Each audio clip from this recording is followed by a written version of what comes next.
Did it go live? Oh, see, that's the thing I don't like about this. About like I've been using my work laptop for the past couple episodes. So when I do this joint, like I feel like there's like a delay. So I don't know if we're actually live until I see that red bar pop up. But we good. We here. You know what I mean? Okay, we here.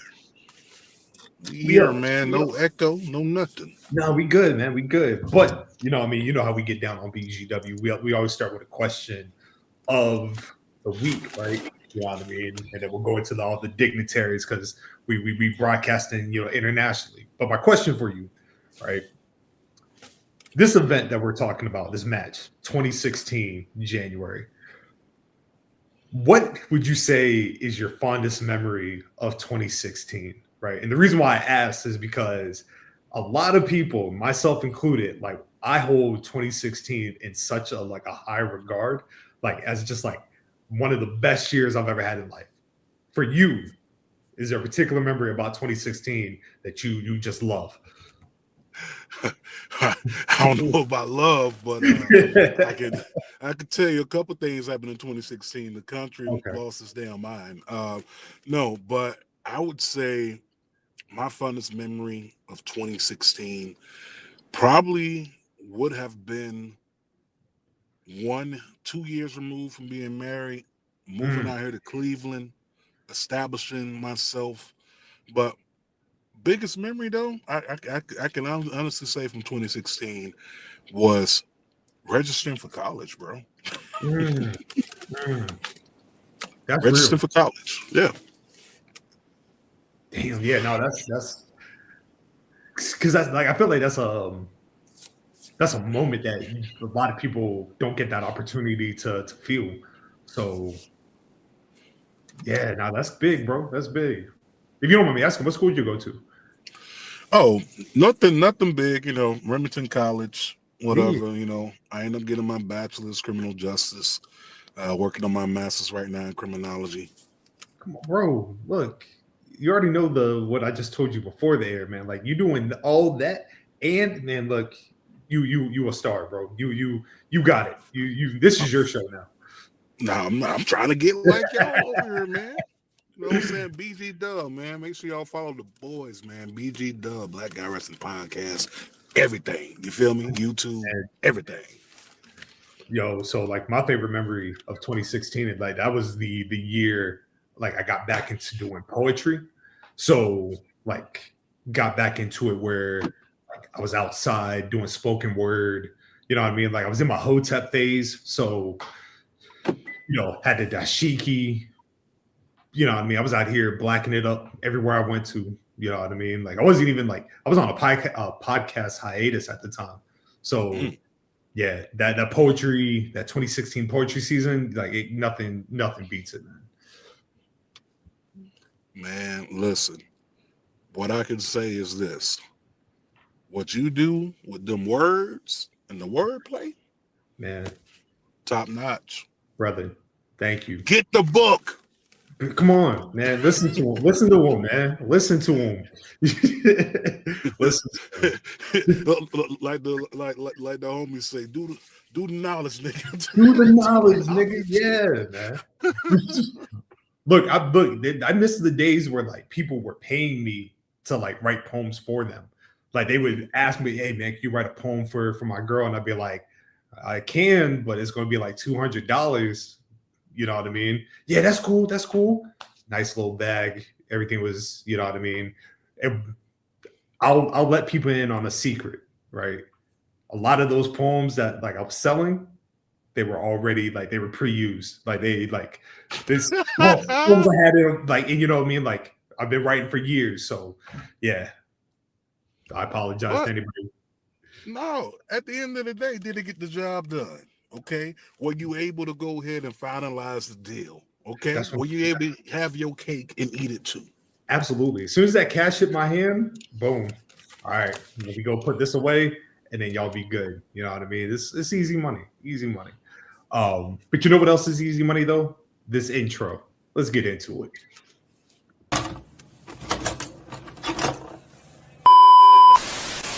Why does it matter to me? It's in my veins, baby.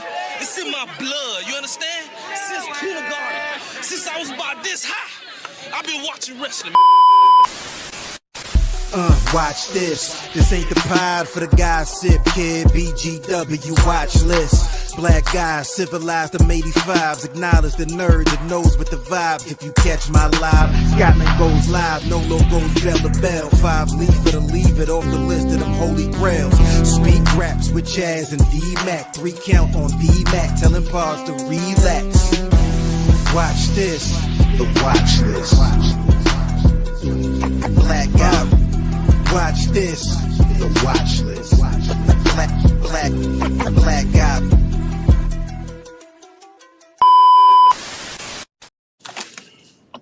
We are live. Oh, Chaz is here. Oh, shit. Hold side. That was a good time. Hi, people. What's good? Damn, that was good timing. What's up, bro? Perfect timing, won't it? Yo, Bro. he literally just spoke your name up before we went live, man. You on your Joe Hendry shit, bro. Listen, it won't number God. It won't number God. That's all that was. Listen, I see you dealing with traffic too. That's what took me so long. Hey, man, look, we all here. That's what matters. That's all that matters. That's all that matters. I'm here on one of the finest podcasters in the game, Ah, man. that's Y'all love. gonna hear That's from me. love. That's I right back gas to my you, boys man. Right up back to every you. single week. And when I say it, I mean it from my whole heart. Welcome to BG Dub. Welcome to the Black Guy Wrestling Podcast. Come on. And I am your guest, Mr. 6'9", JT. Hey, Yes, hey. I did that. I'm gonna stop you right there because I'm gonna stop you right there because you messed up because we don't do guests on this podcast. We do. No, sir. We family. We Oh, family. yeah. But you already know what this is, ladies and gentlemen. This is the watch list, the show for the sickos, the show for people that want to do the knowledge, the greatest review show of all time. I'm saying it right here. You know what I mean? This is what we do, right? Coming in first, it is me, your poetic professor, Scotland Underwood. Coming in second, it's me, CDB. How y'all doing? Come on. And like I said, we don't do guests on this podcast. We do co-hosts. This co-host right here, a dear brother of ours. You know what I mean? Legit family. Anything he needs, it is ours. You know what I mean? I told him before the show, on one of the greatest runs I've ever seen in this space, media-wise. Shout out to the entire team. But my man JT, Marks with Mics, Goat Show, tap in, brother. Welcome. Thank you for joining us tonight, man. Come on. Man, listen, I am happy to be here. You know what it is, Mr. 6'9" JT, aka your mama work husband. Right now I'm off work. I'm here with BG Dub, so let's get this watch list going. Yeah, we got a lot to talk about, man. You know what I mean? First, just a few house notes that I need to get out the way because a couple people did ask me. Number one, somebody asked me last week why we don't show clips on the watch list, and I don't want the channel to get clipped. You feel me? Like there is no way in this podcast I'm showing any type of New Japan footage. You know what I mean? No, absolutely not. Absolutely not. Those New Japan black trucks are real, and we want no parts. Oh, bro. Nothing. No. Nothing. Go use your imagination. We don't do all that extra shit here. You know what I mean? Maybe next week, once we get everything, I'll include pictures. But also at the same time, you'll see it when you see it. You dig? But yeah. But also at the same time, do the knowledge, nigga. Come on.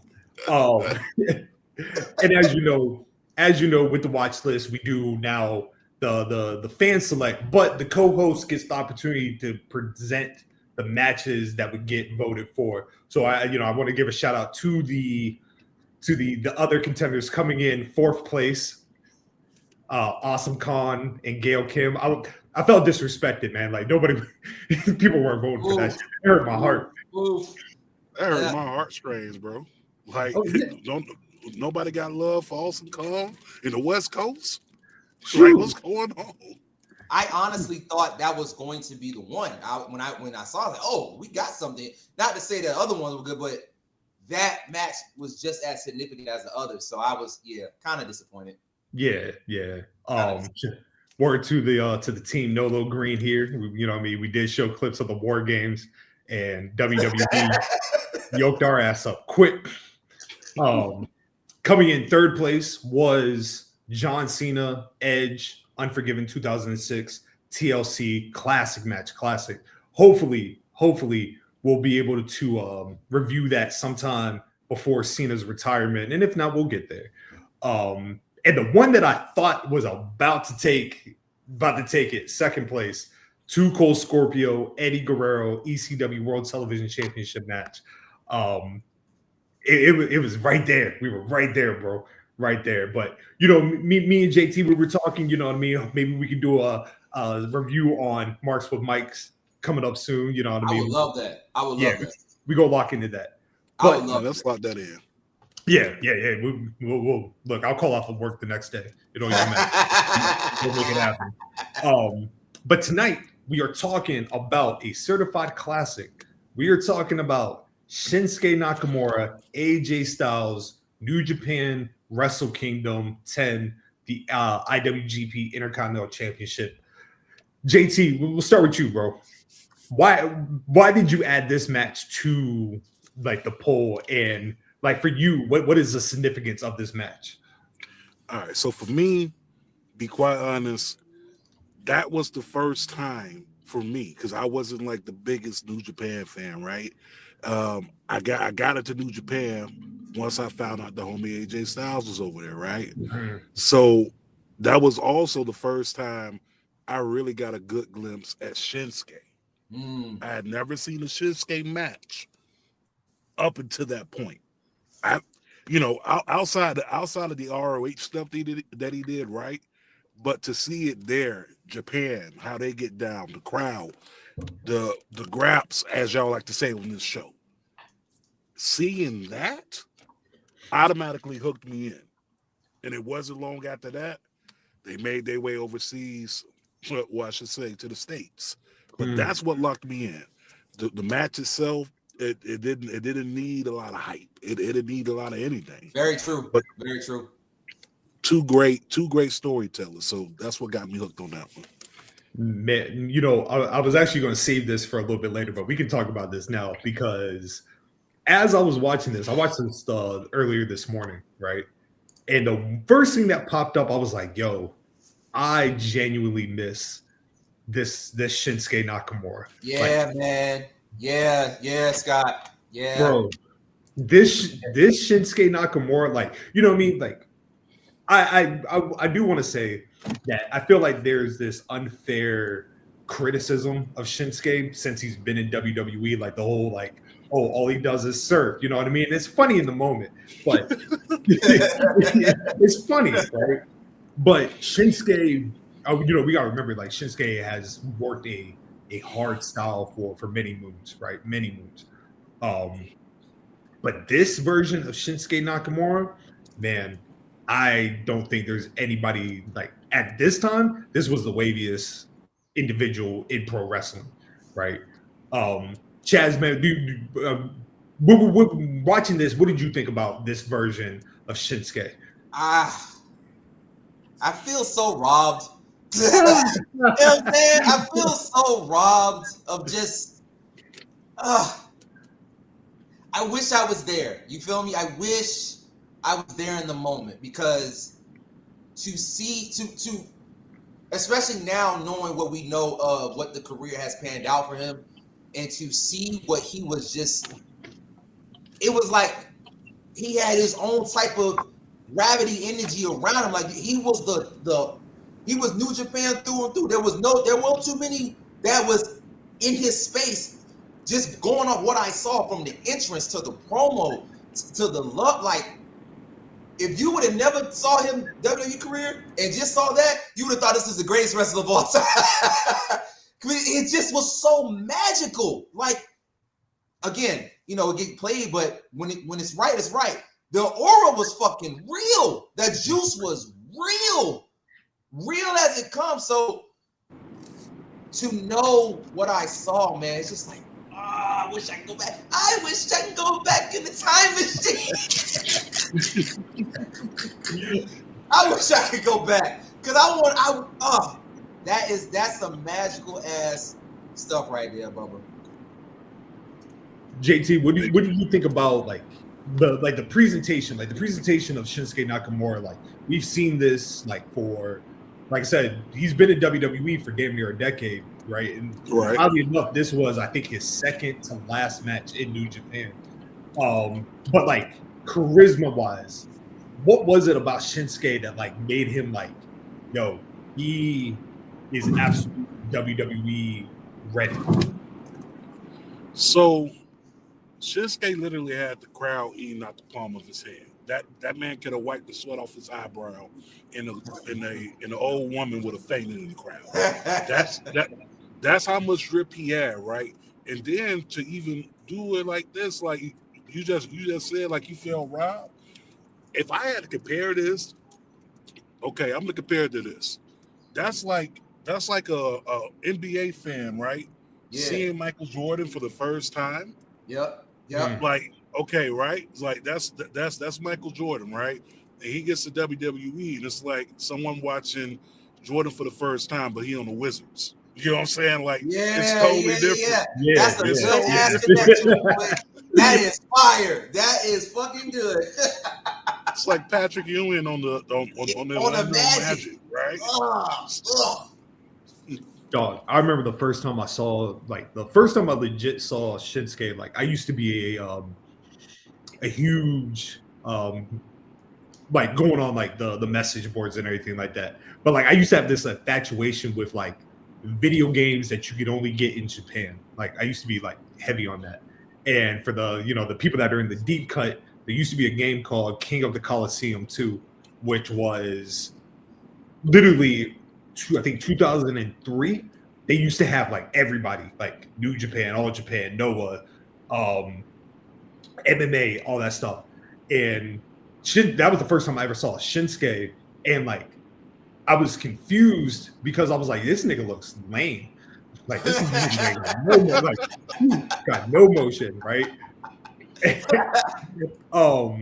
And so Shinsuke, his whole gimmick at the time, game was fire. Incredible game. What was that on PlayStation? PlayStation 2. Yeah. Okay. PlayStation 2. His whole gimmick before, he was an Antonio Inoki protege. He that whole strong style comes from he used to come out the robe, red towel, he was who Antonio Inoki wanted New Japan to be pushed to. But then he went to, I think it was Mexico. He did an exertion in Mexico. And when he came back, it was somebody was like, hey, nigga, you need to be more wavy. This is you can't go back to Japan just with the same old BS. Right. And then the whole presentation, that whole thing where people were saying he was the Michael Jackson of New Japan. That's to me, not an exaggeration. Shout out, bro. My man, J Rod. What's up, man? J Rod. Yeah. But then on the flip side, right, you have arguably at the time, in my opinion, the best wrestler in the world. I legit thought AJ Styles in 2016 was the best wrestler in the world, right? JT, talk to me, man. AJ Styles at this time, this New Japan version of AJ Styles, what was for you as a wrestling fan, you know what I mean? You know the TNA history. What was your thoughts on AJ, especially being this was your first time seeing him in a New Japan setting? He was a self-professed demon that bragged about killing folks. AJ Styles, New Japan was something totally different, right? If you follow AJ Styles, WCW, NWA, TNA, ROH, when he finally took off the mask, in a sense, right? You got to see the layers of AJ Styles. AJ Styles was pulling things out of his bag that he was not using here in the States once he got to Japan. His style changed up. His swag got different. My man was out there pointing out the pews like he wasn't doing that shit inside the States until he got over there to New Japan. And honestly, that's where I seen all the growth for AJ. Once AJ got to Japan, he grew up. Not saying he wasn't already a grown man, but if for my Dragon Ball Z fans out there, he went Super Saiyan 2, Super Saiyan 3. You know what I'm saying? Like this a whole new beast. And I was very fortunate to be able to catch it when I did, because like you, Facebook, wrestling groups, whatever, like I would join, you know what I'm saying?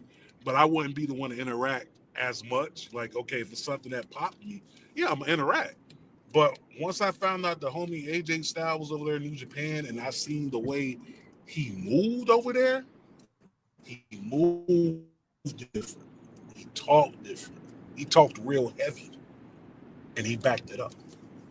Bro, it was like my homie just said, it was like for like an American wrestler at this time to go to New Japan, like it was like something got unlocked in the fucking bag where they were like, yo, we putting on performances. And this is where it goes back. And Chaz, we talked about this last week about the influence of New Japan at this time, right? You know what I mean? Like this is at the time is WWE.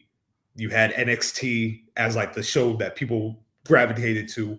Then you had Ring of Honor, Pro Wrestling Guerrilla, but you didn't have access to that.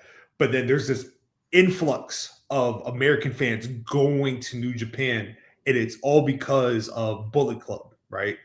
At this time, we are 2 years into the Bullet Club run. Genuinely one of the greatest groups ever formed in pro wrestling. Like to this day, you could go up to somebody, throw that boom up, you get that love, man.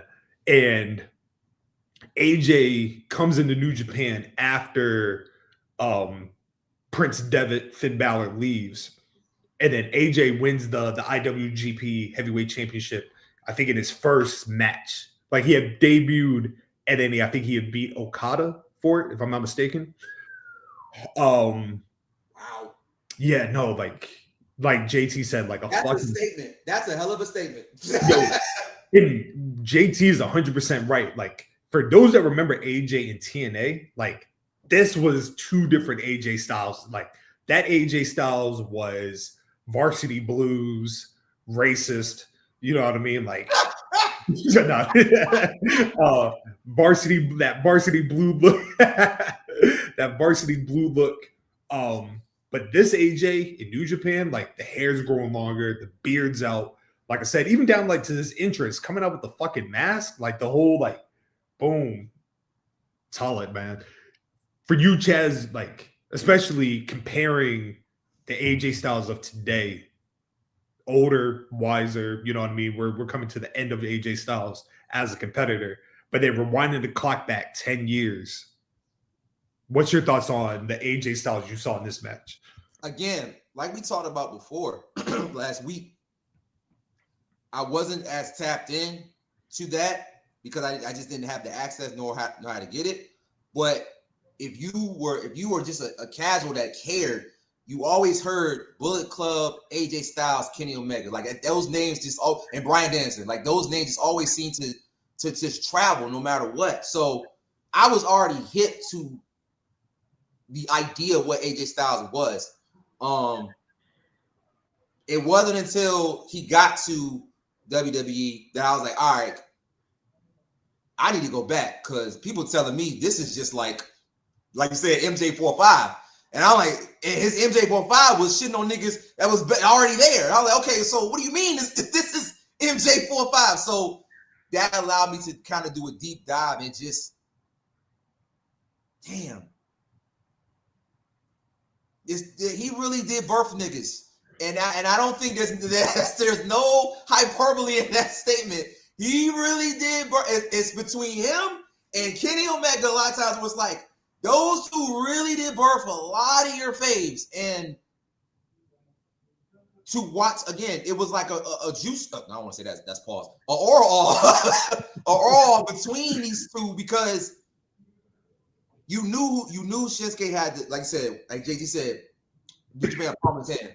But it wasn't like AJ was chopped liver. The crowd just loved him just as much. That's hard to do in New Japan when the hometown hero is there. They still pull it for you. That should tell you everything you need to know.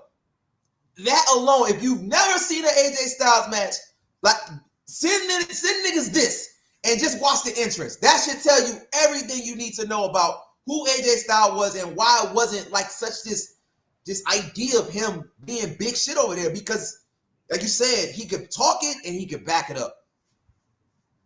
JT, man, I saw you agreeing with the comment about AJ Styles birthing niggas, man. Talk to me, man. Like man.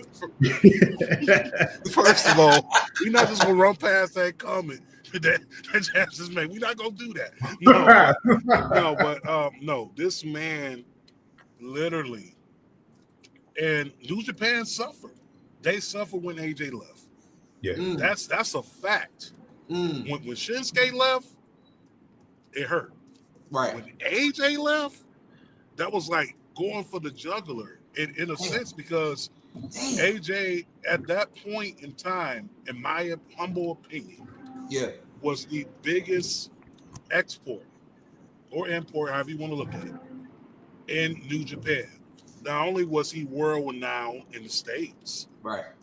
He was world renowned overseas, making that good yen. Yeah. Making that good money over there. You know what I'm saying? Like AJ took one shot of that sake and says, you know what? Kind of put it's time for me to show these people who I really am. Yeah. And that's what he did because for me, like I said earlier, where the hell was this AJ in TNA? Like we got a little bit of it, right? Doing the aces and eights. But AJ wasn't doing no damn calf crushers in TNA. Nah. Dude, bro. AJ Styles went up there straight brawling people inside the corner, cussing people out.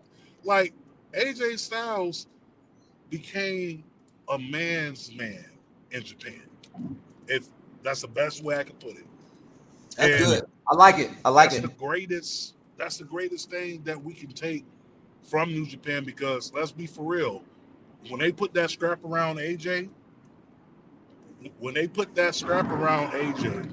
it elevated New Japan even more. And it's no slight to Kenny Omega. Omega is one of the best wrestlers out there. But you're talking about AJ Styles. Kenny made his name in Japan. AJ Styles made his name internationally known. Oh, bro, you gotta remember, like, it was the next night after this show that Kenny and the Young Bucks kicked AJ Styles out of Bullet Club, right? And I remember distinctly there was a section of the audience that genuinely believed New Japan was going to fail. Like there was no, like people knew Kenny Omega was this like incredible wrestler, you know what I mean? Shout out to the DDT days. But like, I don't think people put Kenny into the category of AJ Styles, right? Like the lore of Kenny Omega didn't come to fruition until later in the year. He wins the G1. Then the following year, he has the first match with Okada, Certified Classic. But there was miles to what Kenny was. And even you can even make an argument like Kenny had to separate himself from the comparisons of AJ Styles because of the work AJ put in, right? Like JT said, AJ Styles in New Japan was a complete wrestler, right? Let me ask this.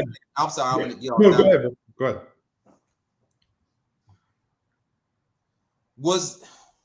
I don't want to use fault. What was it about? If you could like pinpoint something specific, because when we think about Kenny and like the run he had over there and how it's talked about, it was so huge, but it was like yo, it's a better nigga on the block. like, and it's crazy because of what Kenny Omega represent over there and what he represents now. What was it about AJ just made people like not put Kenny to the side, but say like, hey, you may not be as big dog as you think you is, brother. JT, you want to take that one, bro? Yeah, I got you. If I had to really break it down, I like to use TV shows. AJ Styles was Marlo Stansfield, bro. Point blank, period. When AJ Styles came over to New Japan, he basically took the block. Okay, anybody who else was there before him, it didn't matter. You either get down or you lay down. Right? It's like, you either get down, you lay down, or we could put you in one of those abandoned buildings and.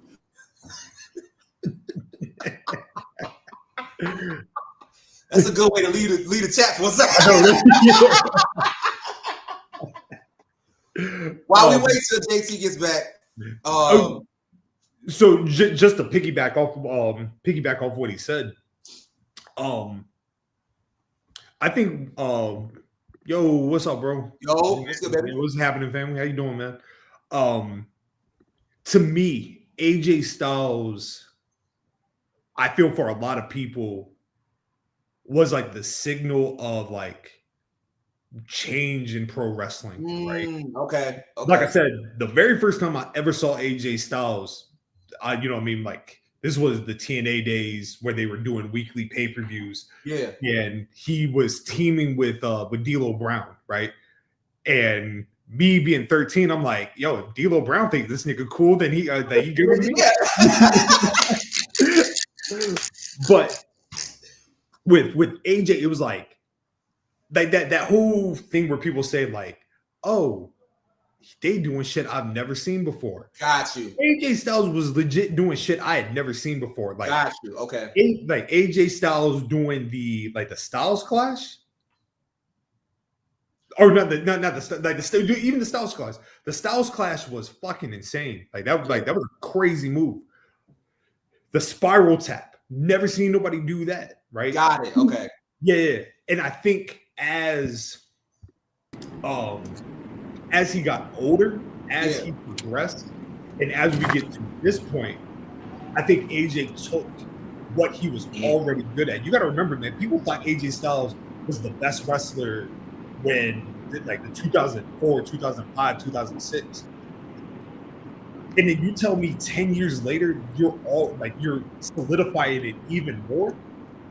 You've never seen nothing like this, man. Like, let me ask this, and I always love to, when we get here, I love to use this comparison. Do you put his, I'll say, because we're sticking with 2016 for sure. Will you put his 2016 New Japan run up there with John Cena's was same kind of run, or is he even better? I would put there's never an instance where I would put AJ, like, any John Cena thing above right. AJ. And I love John Cena. Right, of course. Yeah. But like, there's a handful of people I legit would make the argument for the greatest wrestler of all time, right? AJ in that top 5, right? AJ's in that top 5 because it goes down to, like I said, who you are, like what you do in the ring and how you progress. Yeah. Right? The fact that we're entering 2026 and AJ Styles is about to retire, but you could still get a quality AJ Styles match says a lot. And that's the crazy part, because I have to remind myself, like, yo, AJ's been in this game forever. And so, but when you were seeing him in certain areas, you forget, like, oh, you are OG. So you doing what you did at 2016? That's fucking insane. Insane. First, I do want to shout out everybody in the comments. Once again, if you like what we're doing, please hit like, subscribe. I got to get the shameless. We got to pay the bills. We got to pay the bills. But going back to JT, because I want to flip it back to Shinsuke, right? because this is a pivotal time, right? This is a pivotal time.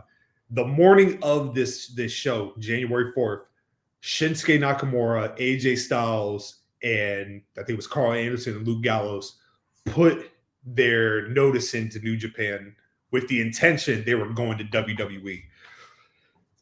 JT, for you,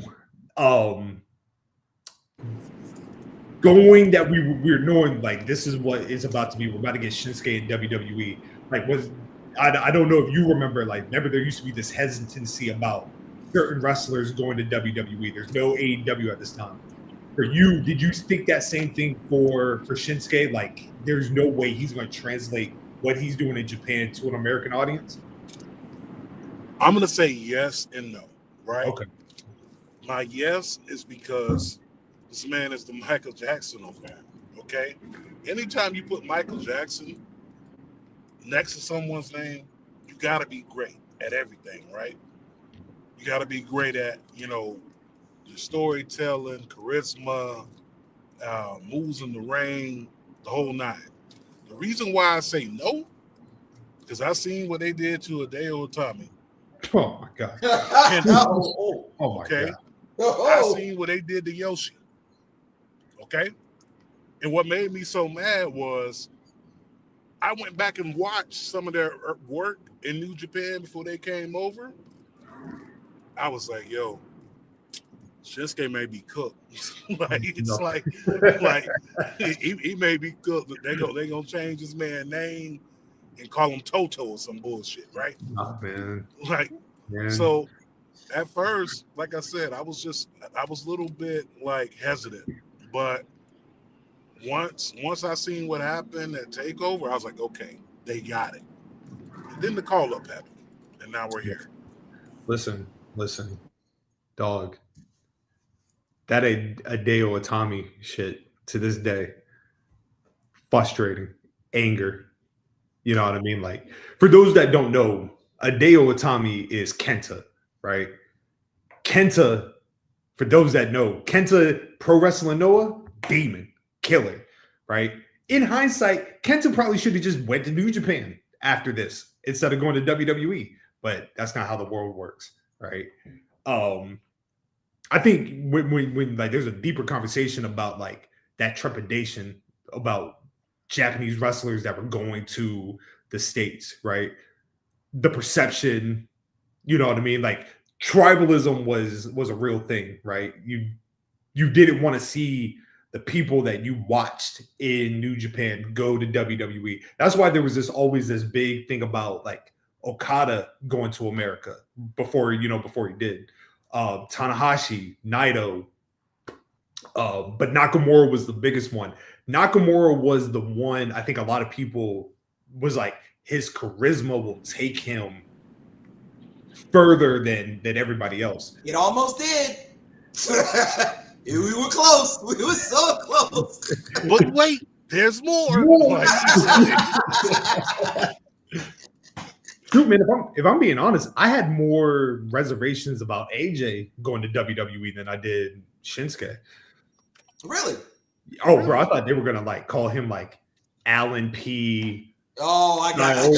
You know what I mean? Like, oh, got it. Yeah. It was not like I was nervous. Got it. But like I said, like I think that's why when you go back and you watch this match, or you go back and you watch any Shinsuke in New Japan, like I'm one of those type of wrestling fans where like I don't say I miss the old version. Like with Shinsuke, like I've seen Shinsuke do his thing. I don't need to really see Shinsuke. Like if Shinsuke never wins the world title in WWE, which he probably won't, that's whatever. You know what I mean? It's no big deal. But I mean, do y'all think the same thing? Like comparing this Shinsuke Nakamura, like, is there still hope? I honestly, like you said, I'm good. I'm good with if he never wins the world title, or whatever, because of this current admin and what they have done. If he still has any type of passion and love for the game, I see no reason why he can't slide back to New Japan, especially we're in a time where it seems like New Japan really does need something. I mean, obviously, it will be a nostalgia love for a lot of us. It's not going to be the same, of course. The body's just not the same. But if the passion is still there, that would be something I would like to see explored. Yeah, it's just really unfortunate, man, because you really, from what I've seen in the New Japan era and from what I saw in NXT and from the early days when he was called up, you really didn't have to do much. He had it. He had it every level. And people loved him every level. It wasn't much he had to do. It's like you got to build off that, bro. You have to maximize it. Especially when you don't have to do too much or put too many things in place. It's like, yo, you already got the juice and the moves. Let's just let you rock. But that wasn't the case. So, what about you, JT, man? What do you think over the years when it comes to Shinsuke? Like, I don't like to use the word fumble, but do you feel like they completely missed the boat with pushing Shinsuke Nakamura? Oh, you still on mute, bro? You good? Yep. Mr. Bolt, late for work. All those analogies work. They completely dropped the ball. Like, okay, listen. Outside of Noki, this company has not had any big male Japanese star.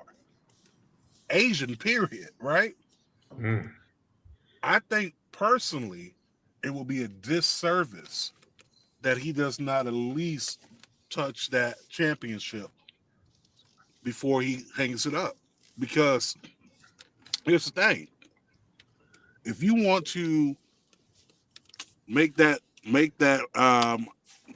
rumor in a sense go away that WWE doesn't book Japanese stars, right? If you want to make that go away, you put that title around Shinsuke, because no other person that you can name on this roster that's male. Yeah. That's Japanese. Yeah. Go ahead. I dare y'all to go look it up. Go ahead. It's only one. He's it. That's the only person on the roster that's male and Japanese. Yeah. Okay. Yeah. He has to hold the title. Like the fan in me wants him to hold the title, right? Yeah. I get it. Father Time, probably not at this stage. Right. But they just put CM Punk as the World Heavyweight Champion. Anything possible. This is very ain't nothing but a number. This is very fucking true. You are absolutely right. So I got his body is basically silly putty at this moment.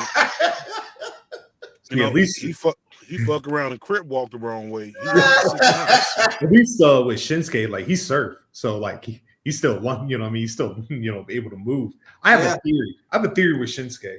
Okay. I don't know why. My gut is telling me, and I think this is just more so like the fan in me. I legit think he will be Tanahashi's last opponent. I don't know how it's gonna get done. Right. I don't know how it's gonna get done. But it's not. This is not viable. Like we're talking about WWE allowing a contracted wrestler to wrestle a New Japan show that has an affiliation with the rival American promotion. So wait, time out. Is this? So I thought his contract's not almost up. Oh, I don't know. Oh, which one? Shinsuke's. Shinsuke. I think his contract is up 2027, if I'm not mistaken. Ew. Yeah. Tanahashi. This is his last run too. Tanahashi long gone by then, but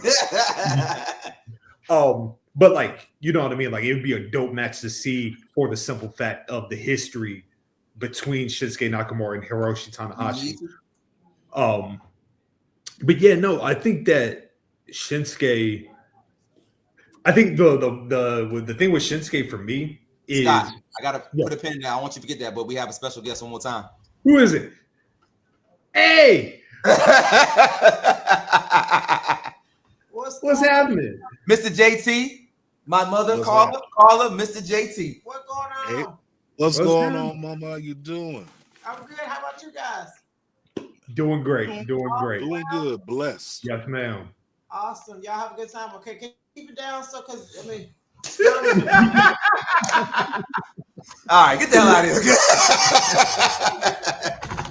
You know how the game go, man. I do. All right, Scott.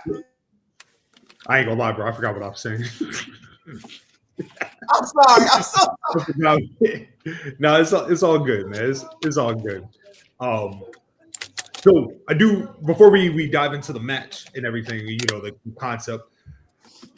JT, man, talk to me about the wrestling fan you were in 2016. You know what I mean? I opened up the question of the week of like your favorite memory of 2016, but what kind of wrestling fan were you in 2016? You are somebody that I know deep dives into a lot of the indies, you know what I mean, especially being in the city you in. You know, you're always showing love. But were you the same way in 2016? So, keep it a buck with you. I did not get into the indies until 2017, bro. Oh, okay. 2017 is when I got into the independents, and the only reason why I got into the independents in 2017 was because some people that I met at an NXT show say, "Hey, how about you come out to AIW?"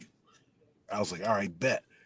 But at that time, you know, the type of fan I was in 2016, though, I honestly at that time was just pro WWE, a little bit of ROH here and there, because, you know, we were able to get it on Sinclair's broadcasting network. So you talking about staying up sometimes 2-3 in the morning just to catch an episode. But right. I was able to, you know, appreciate all brands. I was a TNA fan. You know what I'm saying? Like, I enjoyed TNA. And no matter how many times I thought TNA was going to die,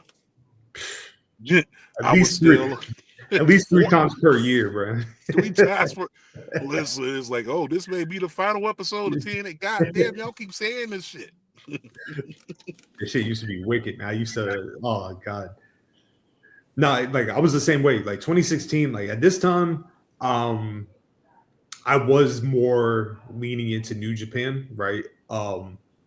Like I said, AJ being there, I was a huge Tanahashi fan. So, like, you know, even like the main event of Wrestle Kingdom it was Tanahashi and Okada, one of their best matches they've had.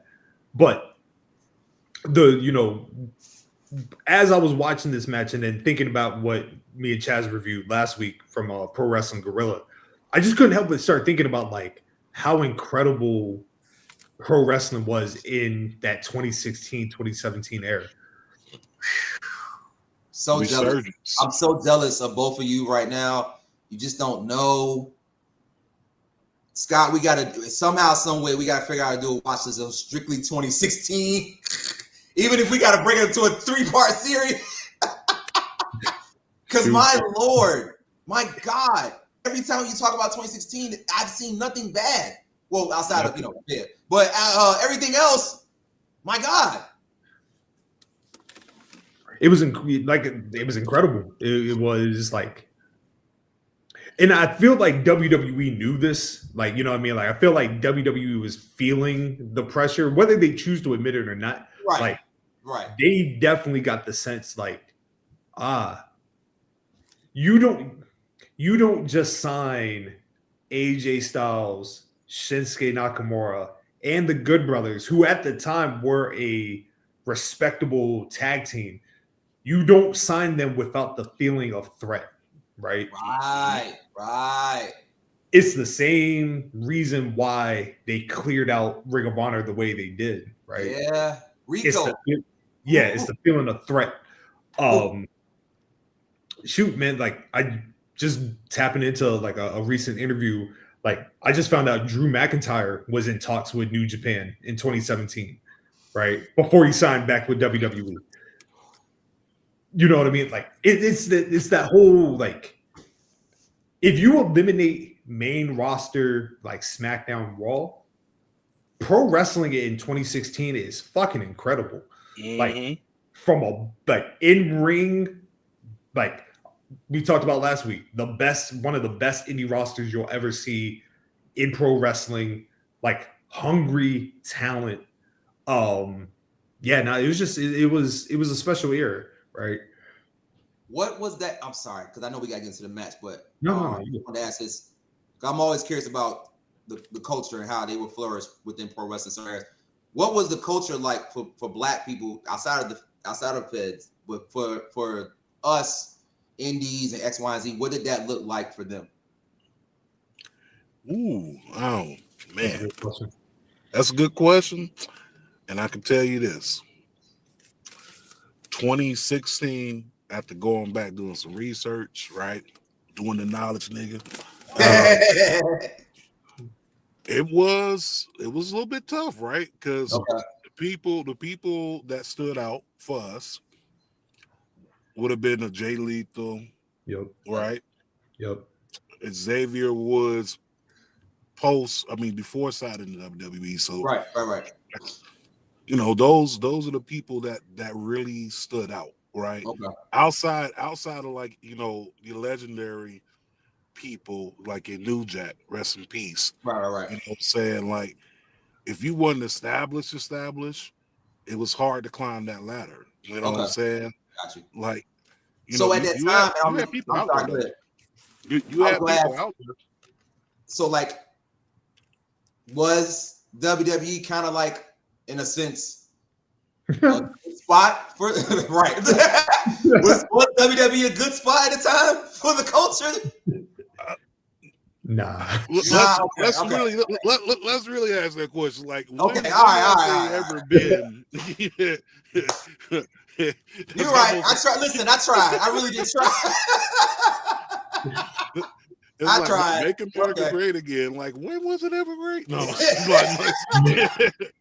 It's like, you know, like, that's what it translated to us. Like, you know what I'm saying? Like, we had our few. Right. We had our few back then, right? You know what I'm saying?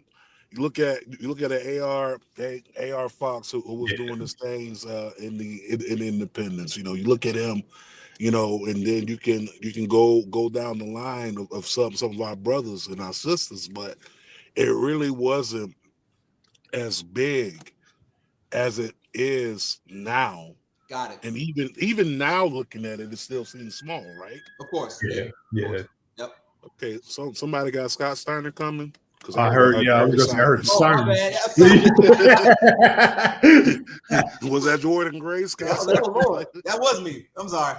No, so like I remember at the time, like that 2016. So like the notable talent that stood out to me was like Rich Swann was on my radar. So Rich Swann was heavy on my radar.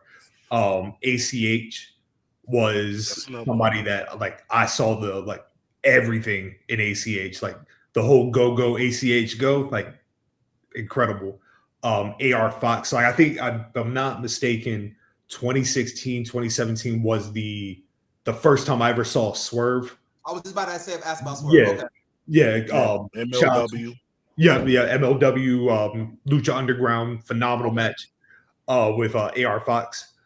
I'm trying to think who else like that stood out to me. Obviously, the one people talked about during this time was Ricochet. But then I don't think people really put him in like, right. Yeah. But yeah, no, like it was not like what we got today, right? Got it. Okay. Like, 2016 putting together like a BWI 500 or Black Wrestling's 25 was like like you had to search. Like it was Cedric Alexander was another standout, but yeah, like it was rough. It was definitely bubbling, but it was not. I was just about to ask. Okay, so 2016 was kind of like you saw something, but it was still in the trenches. Right. Okay. Still in the trenches, bubbling, seasoning up, marinating. Okay. Shoot, even like going back to like Jay Lethal, like to me, Jay Lethal was like the premier athlete at that time. Like the Ring of Honor World Championship, like incredible run. If I'm not mistaken, they talked when I was listening to commentary. They was like AJ Styles had lost to Jay Lethal before he slid over. And I was like, okay. Oh yeah, bro. You got to remember there was a period of time like Jay Lethal was. I remember that it was a build up to a match between Jay Lethal and Jay Briscoe, and it was a winner take all. It was the Ring of Honor World Champion, which was Briscoe, and the Ring of Honor TV Champion, which was Jay Lethal. And I remember Jay Lethal, like people were clamoring for Jay Lethal to win that title. It even like he defended the Ring of Honor World Title on Wrestle Kingdom. So, yeah, no, it's just like I said, like it was there. It was on the come up, but I just think maybe the community wasn't as big, so like we weren't. Okay. Like we didn't have the chance to lift it up. Got it. Further than what it was. Yeah, that's big. You're right. Okay. Let's talk some graps. Let's talk some graps. So just real quick, just to go over just how different the card was at this time. Nigga, Cody Hall is in this pay-per-view. Scott Hall's son. I'm about to say, oh, okay. Yeah. Cody Hall. Something. Cody Hall. Cody Hall. All right. And like going back to what I was saying, like Kenny Omega is defending the IWGP Junior Heavyweight Championship. You know what I mean? I think it was after this match he bumped up to the heavyweight division, but he lost a 12-minute match. Big title at the time. Yeah. No, I was asking who had the big one at the time. Oh, it was Okada. Okay. Yeah. But yeah, I mean, like looking at this card, like it's just like, yeah, like man, we've came a long way. Like we came a long way. Like this card is cool. But like I'm not waking up at 3 a.m. to watch it. You feel me? Just not on my radar. Shoot. This match alone is lauded, and like the sole reason of this match happening, it was built as just a dream match. Like there was no beef, there was no conflict between the two. Nakamura was the IWGP Intercontinental Championship, the most beautiful championship belt I've ever seen in my life. I love that belt. Gorgeous belt. Still mad to this day that the Intercontinental Championship does not exist in New Japan. It hurts my heart. Dang. Bring it back. Damn, that's tough. I just got sad.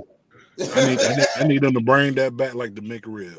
No, facts. We'll make it year round. Don't make it season. Man, the McRib. Yo, let me tell you something. Let me tell you something, man. As everybody knows, I am not a pork eater in the slightest. But man, when the McRib pop back up, sometimes it is different. It is different. Very different. Man, God know my heart, bro. That's what I'm saying, man. We say a prayer to the Most High. We just take a bite of that sandwich and the fries. Godly.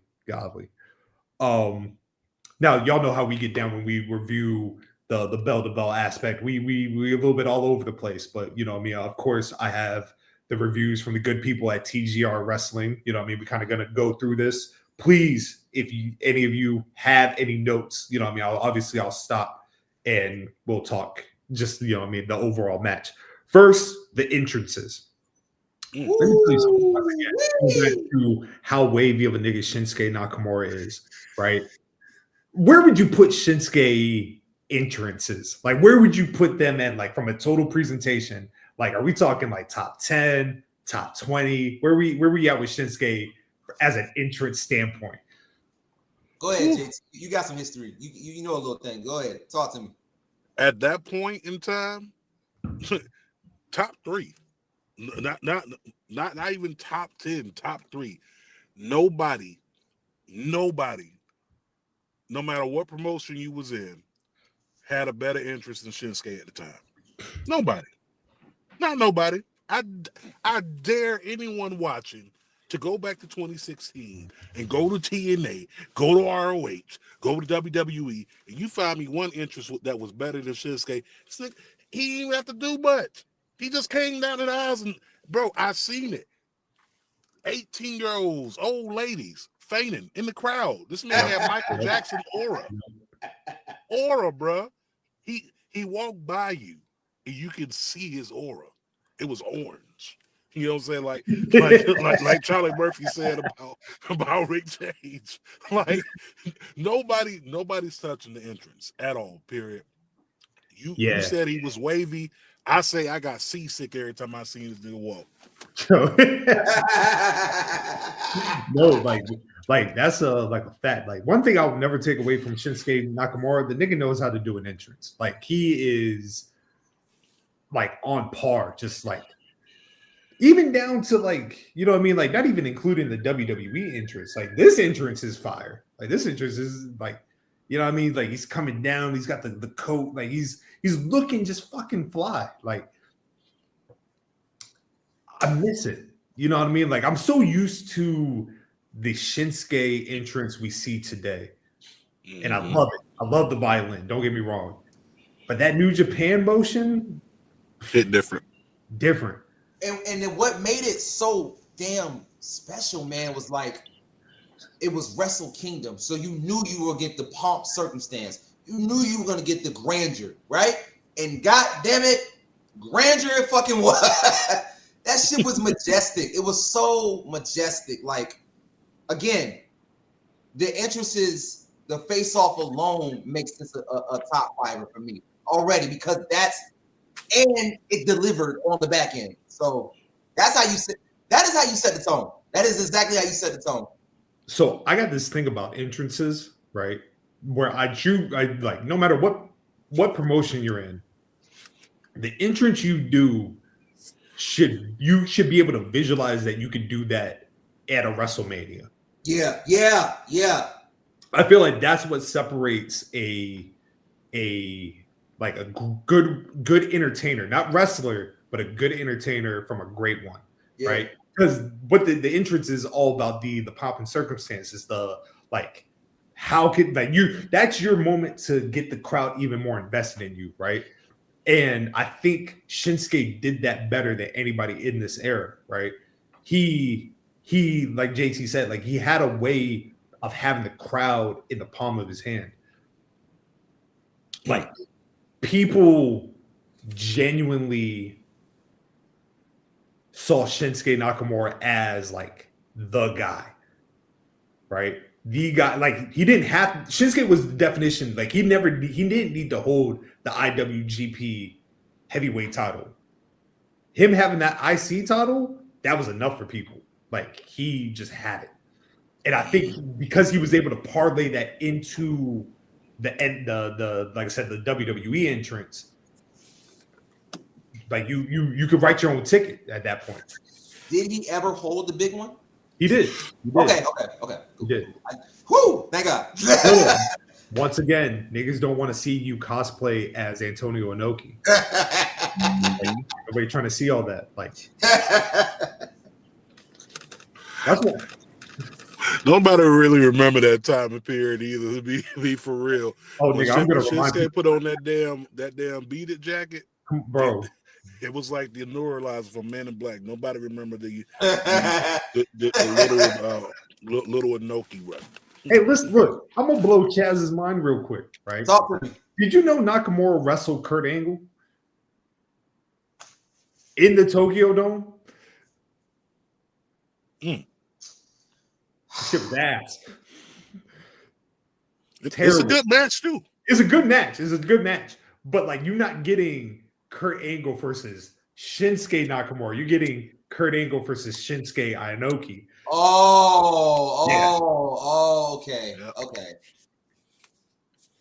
Okay. He wrestled Brock. He didn't defeat him. Brock beat him, but yeah, he wrestled Brock. You know what I mean? Like, so at this time, obviously Kurt had already. So Kurt was on that TNA run when they was grappling.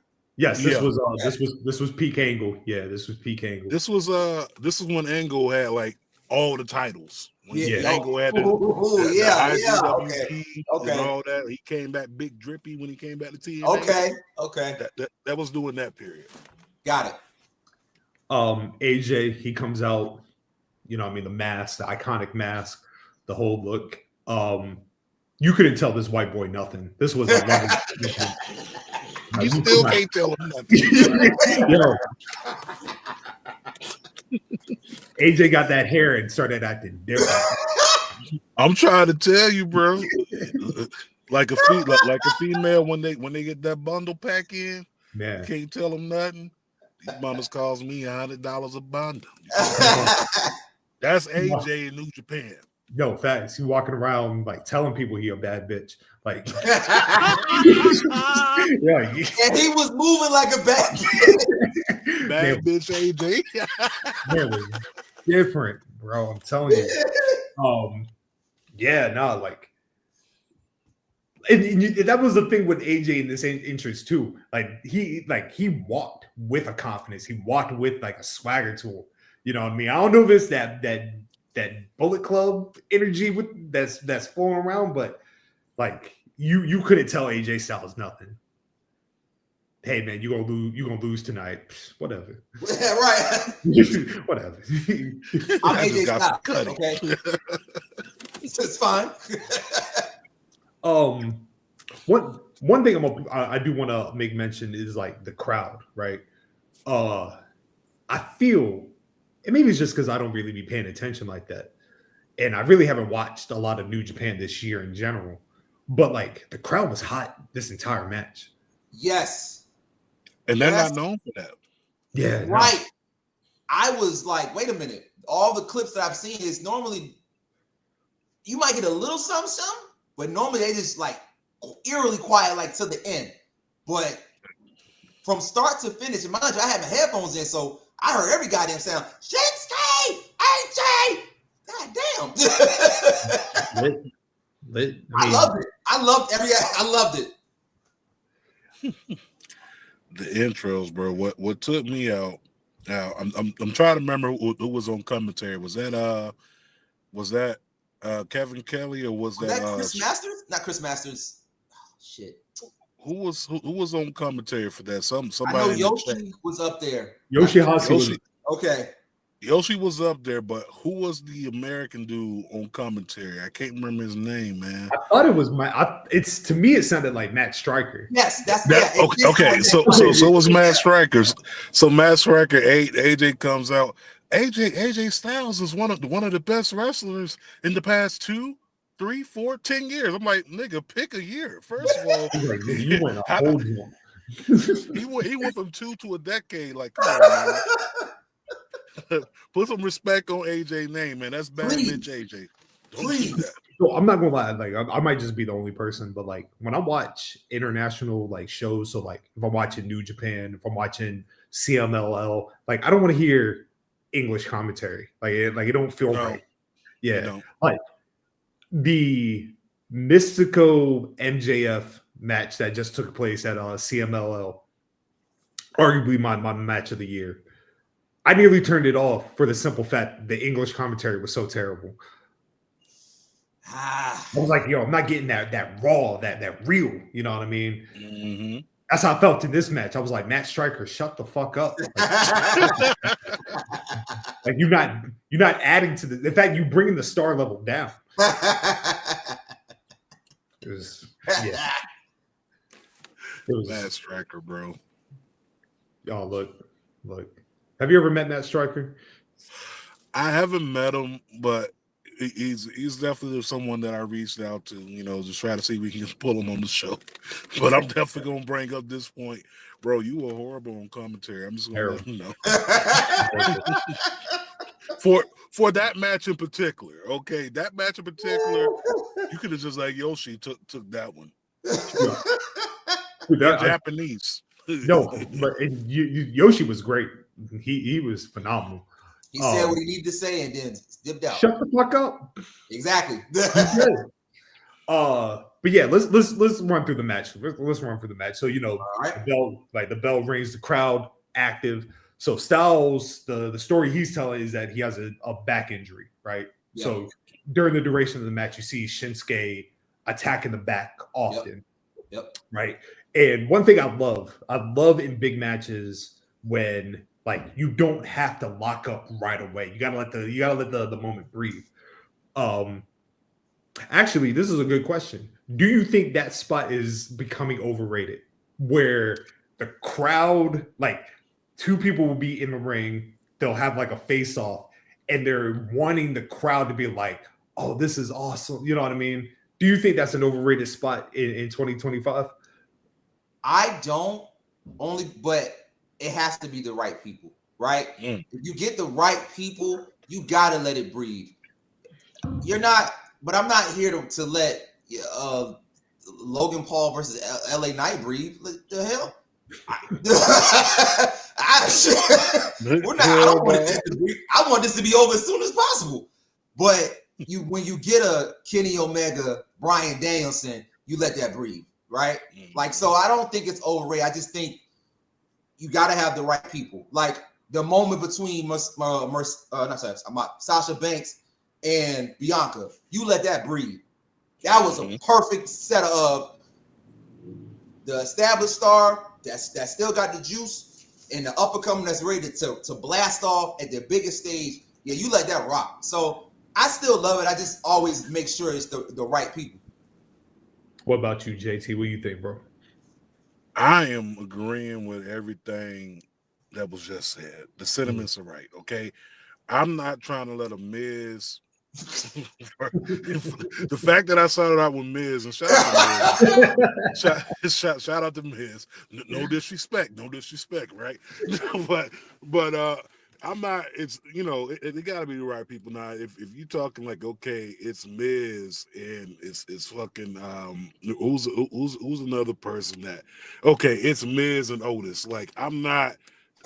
There's no point for me to be like, shh, let this breathe, let it build up. No, y'all need to go ahead and wrap up. Let's get this over. Like, get the swinging. We don't need all this talking. The crowd ain't got to get behind it. We know why we here.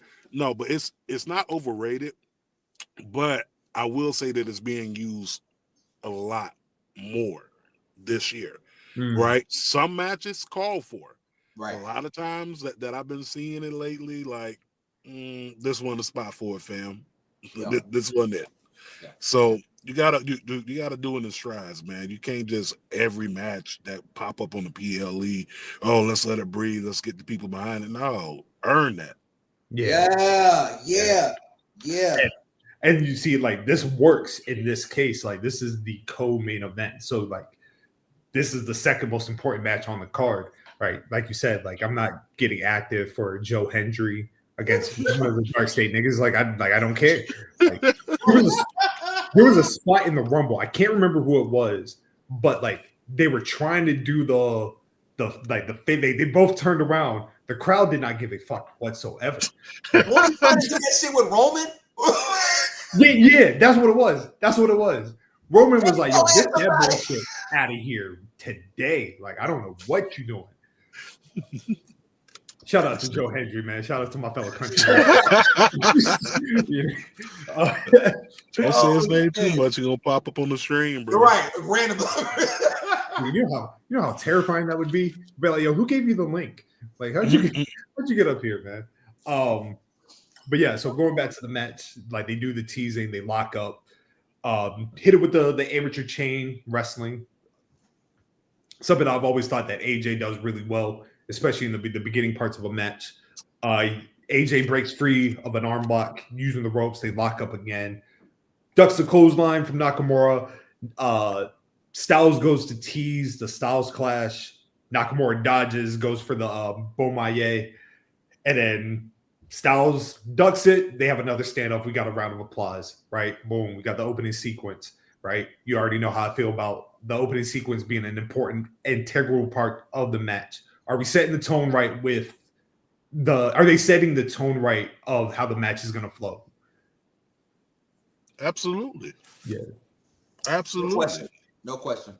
One dope ass spot and now I'm hoping I'm not jumping the gun, but one dope ass spot was when AJ shot the gun and Shin ate the bullet. that moment right there remind me of like breakdancing and battling. Like, you know, when you take the nigga hard and you eat it. like when he did that, I was like, all right, I see you, you know, Shinsuke. You shooting bullets. I don't see that. Bro. Real quick. When I saw that, I legit like I was like, yo, this nigga's so cool. Like so cool. Because it's creative, you know what I mean? Like, I ain't never seen nobody do that. I don't think I've seen anybody even attempt to try, you know? But that goes into like once again, like part of the whole arc of pro wrestling is like in order to have a great match, you have to tell a great story. Like, it can't just be there's a place and a time for every aspect of pro wrestling in a match. This was the element of everything. Like, you're getting the athleticism, but you're also getting the entertainment, right? Let's see, where am I? Oh, yeah, okay. So he does that. He eats the bullet. Styles leapfrogs, overcharging Nakamura. Beautiful drop kick. Where are we ranking AJ Styles drop kick, man? Let's settle this real quick. Ooh-wee. Yeah, it's up there, bro. It's yeah, up there. It gotta be top 5. Top 5 all time, bro. Yeah. It gotta be. And it's better than my favorite is still to this day, like Okada. Probably my number one. Hold on now. You may got too much dip on your chip. Don't forget about Booker T. Booker T got one of the WCW days. Yeah. I know. But that's one of the best in the game. My all-time favorite drop kick is Mr. Perfect's. Like where he's like he like leap into the kick, like, you know what I mean? Like, oh yeah, right there,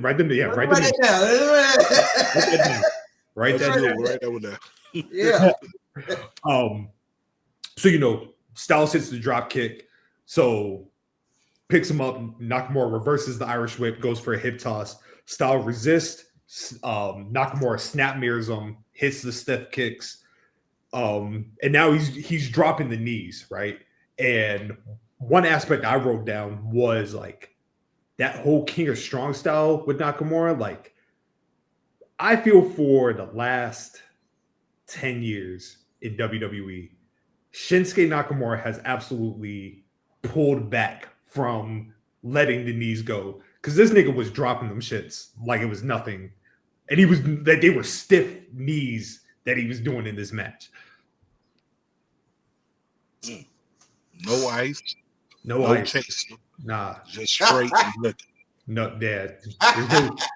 There's no Vicks vapor rub on this joint. You know what I mean? Like, stiff knees, bro. Stiffy McGee. Yeah, he was out there just dropping them, just knee. And Shinsuke, to your credit, bro, and you said it. And I think I said this on Sunday when y'all was live streaming. I said, bring that Shinsuke back. Yes. We need one last run with that Shinsuke, because that Shinsuke was ruthless, but he was also the king of pop in Japan. And I was so delulu because I'm a sucker for video games, as y'all know, and I'm a sucker for the Japanese Asian culture. When he was kicking with that theme, I thought, man, this might be it. This might be the time when they let him revert back. Nope. No.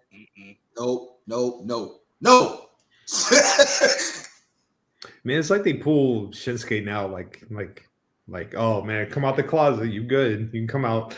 You know, we need you real quick. You know what I mean? Like, who is he wrestling in the? He's wrestling Sheamus in this John Cena tournament. Oh, he's in it, brother. Yeah. It's gonna be. That's gonna go. Him. Yeah. This is a definite loss. Yeah. Nigga, not winning at all. Not at all. That's a wood. They're not even giving you the idea that Shinsuke gonna make it to the next round. They put him against the Ginger, Sheamus, the Big Irish. Nah, bro. He catching that L. You gotta take this L again tonight, my friend. But going back to the match, where we at? Let's see. So yeah, Nakamura whips Styles into the corner. Styles hits the kick. Nakamura drags him off the turnbuckle by the leg. At this point, you know, where there's no clear, definitive, like nobody really has an advantage, right? It's just a lot of going back. But then, like I said, Nakamura starts to attack them back, right? Styles hits that fake out, which I feel like, you know what I mean? Like, I always like to look at people's facial expressions, like, especially watching it, like something like this. And like, AJ kind of had that look in his face, like, oh, like, he looks like he's really hurt. You know what I mean? But then, like, the quickness of him getting up, going for the attack, I thought was brilliant. I thought was top notch. I don't think I've ever seen that before, like that in that manner. I probably have, maybe not, but that was like he looked dead to the water. then rolls like Jesus. On the third day. No. So that, you know that was just shades of Bret Hart, bro. Shades of Bret Hart. What put it impossible. Yeah. I need to do a deep dive on that as well. What, Bret Hart? But no, not that. But his fake outs, because this is like the second, third time I've heard this before, where I'm like, I didn't know he was doing that. Not to say he didn't have it in his bag. I didn't know he was doing that type of shit. Oh, absolutely. Yeah. Oh man, Bret Hart was over there in one mixtape over there, bro. Like you think he don't pass the ball? Yeah. He done threw the ball around your head and balled it back. That was Bret Hart, bro. Hey, I'm letting you know right now, Chaz. We can spend the entire watch list this season watching Bret Hart matches. I'm with it. I am aware. I am very aware. What you want, dog? You want Stampede? You want the 84 New Japan run? What you want, bro? We got everything. We got everything in the collection. I'm down for whatever. You already know that. Hey, you can find me at. Yeah, nah, it's Bret Hart all day. But yeah, no, like I think that's an aspect about AJ Styles that doesn't really get talked about. Like, he's a great seller. Like, he knows how to convey like pain, and like that's why I said like this fake out was like, you know, he's not really hurt, but like he sells it really well. Like, you can see him talking to the referee in a way like, yo, like I've hurt my back, and then he just jumps up and attacks him. Let me ask something real quick. Was he, I guess, because certain elements that he was doing within the match kind of led to, like, one point he had told somebody in the crowd to shut up. Was he like the incoming heel, or was it like babyface versus babyface?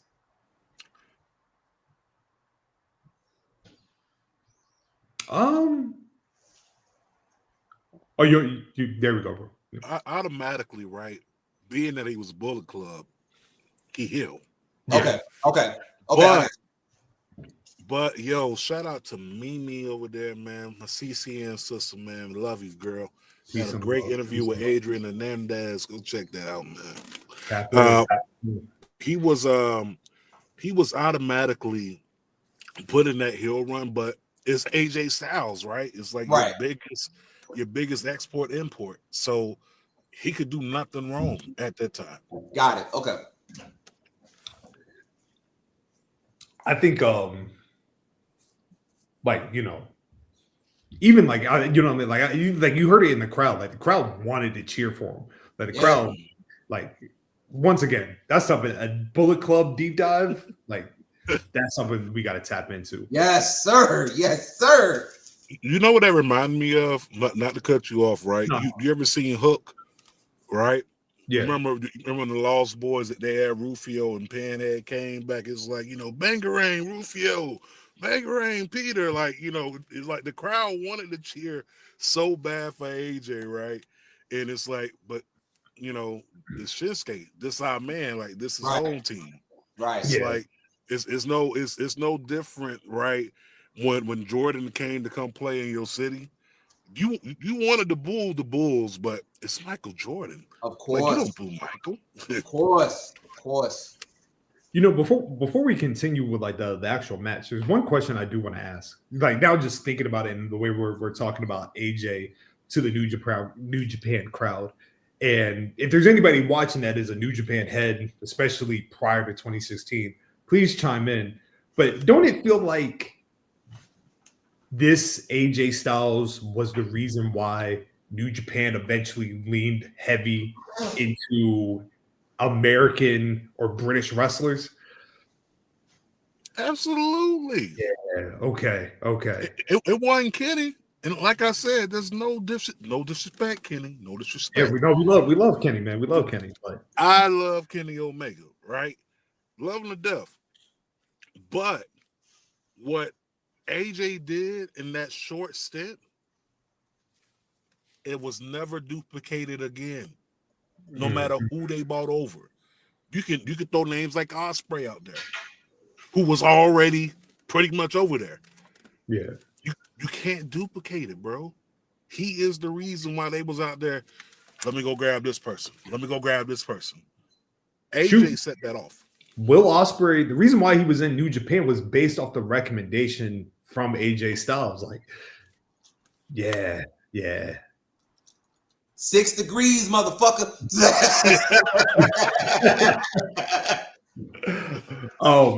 Yeah, no, like now as we're talking about this, that just hit me where I was just like, yo, they really tried to find, like, they really spent the latter part of the year prior to AEW trying to keep an American talent at the forefront of like their main, you know, and it pivot to like it went from AJ to Kenny to Will to Jay White to like even now with like David Finlay. Yeah, I just never thought about that. So the timeline was Finn, then Finn goes, and then in comes AJ. Yep. Mm-hmm. Where does I love timestamps. Where does Cody Rhodes fall into this era? Nigga, who cares? Okay, I'm sorry. All right. Okay, let me ask a better question. Where was Kenny Omega at this time? Was he on his way out, or was he still?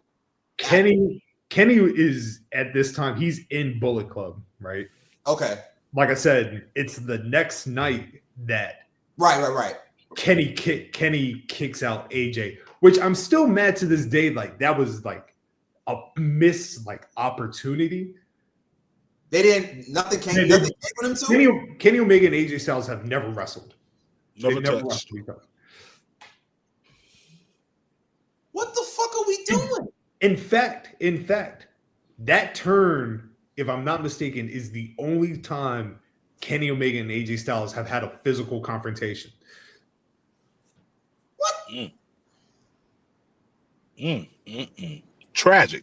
Wait. Ain't nothing in the tapes. Ain't nothing in like 2005 or something. Nothing. Wait, you know what? Hold on. Woo! See what happens when you ask probing questions? I'm vaguely remembering they might have wrestled. But I don't think it was filmed. Okay, I can live with that, Scott. I can live. Hold on. I can go to bed with that. Okay, just got the confirmation. Just looked it up. They wrestled in 06, but the match is lost. Like nobody has footage of it. That's fine. 06. Ain't nobody listen. 06. Kenny wasn't Kenny. AJ wasn't AJ. Right at that time. I'll just have to take it. I'll just have to take it. Damn. That's like a pickup game of basketball between Michael Jordan before he came to the league and Magic Johnson. It was like no one's seen it, but I heard Mike smoked him. Damn. I feel like like fair enough. The reason why I remember, because I remember somebody asking for the match on X, and somebody said the year, and I was like, oh, I don't want to see it. Like there's not that wasn't Kenny Omega, that was Tyson Smith. Yeah. There is one spot in the middle of this that like I do want to compliment, and it was I think it was towards the like a little bit more so in the middle, but Styles goes to counter a scoop slam and a sleeper, and Styles goes for a clothesline, but then Shinsuke counters that into like an Irish crush backbreaker. Like it was real sudden, real quick, and real sudden. But that shit was vicious. Oh my god, it was great. The only pain that I could compare that to, the pain that I seen at that moment in AJ's eyes, even though it was his back, I compare that to the pain of stepping on the Lego piece at 3:00 in the morning. Shout out to my kids that don't pick up their toys. Shout out to them. And I apologize. I like that. Yeah, no, that like it would like because it was done with like such a quickness and a precision that it was like it literally seemed like he just literally like throwing him right on. Yeah. We now hit in the middle of the match. You know, we setting up a good story. At this point, I say about 15 minutes in. What are your thoughts watching this match? Are we like I said, is everything on par with what you're expecting in this match? Pacing, you know what I mean? Crowd control. What are y'all thinking 15 minutes in? Ooh, 15 minutes in, bro. I was hooked. Hook, line, and sinker. The crowd was hooked. Obviously, the crowd. This was like going back to the film shows in the 40s and the 50s, where you would have to go through the drive-in and you go to the movie theater and everyone's engaged like at every move of the screen. Like I was definitely hooked going back rewatching it. Like even watching it back in 2016 and watching it today in 2025, I had that same exact feeling. Even though I've already seen the match, I had the same feeling. The entrance had me right where they wanted me. Okay, I was right there on the entrance, and I stayed there. This was one of those, another one, Scott, where we talked about like how the crowd can really enhance or take away, and it was one of the moments where, and it was a rare moment. Like I said, this is not a normal New Japan crowd, but I mean, you would have thought. Jesus Christ. Oh, Jesus Christ. Oh my God. I got two boys, man. That's the future. Okay, that's my NBA and NFL. Oh my God. Do that. Well, I don't know. That young one may be a wrestler. He tried to suplex his big brother. That shit was hilarious. Yeah, that's how it starts. Sheesh.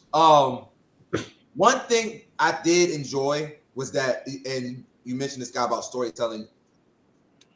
Through the commentary, even though it was some shit, but through the commentary, through the backstory and how we got up to here, you could tell that each one was going for a specific area of the body, and that their move set and how they were able to react to one another. It was a masterclass as far as just all around graps, from submission to brawling to the aerial.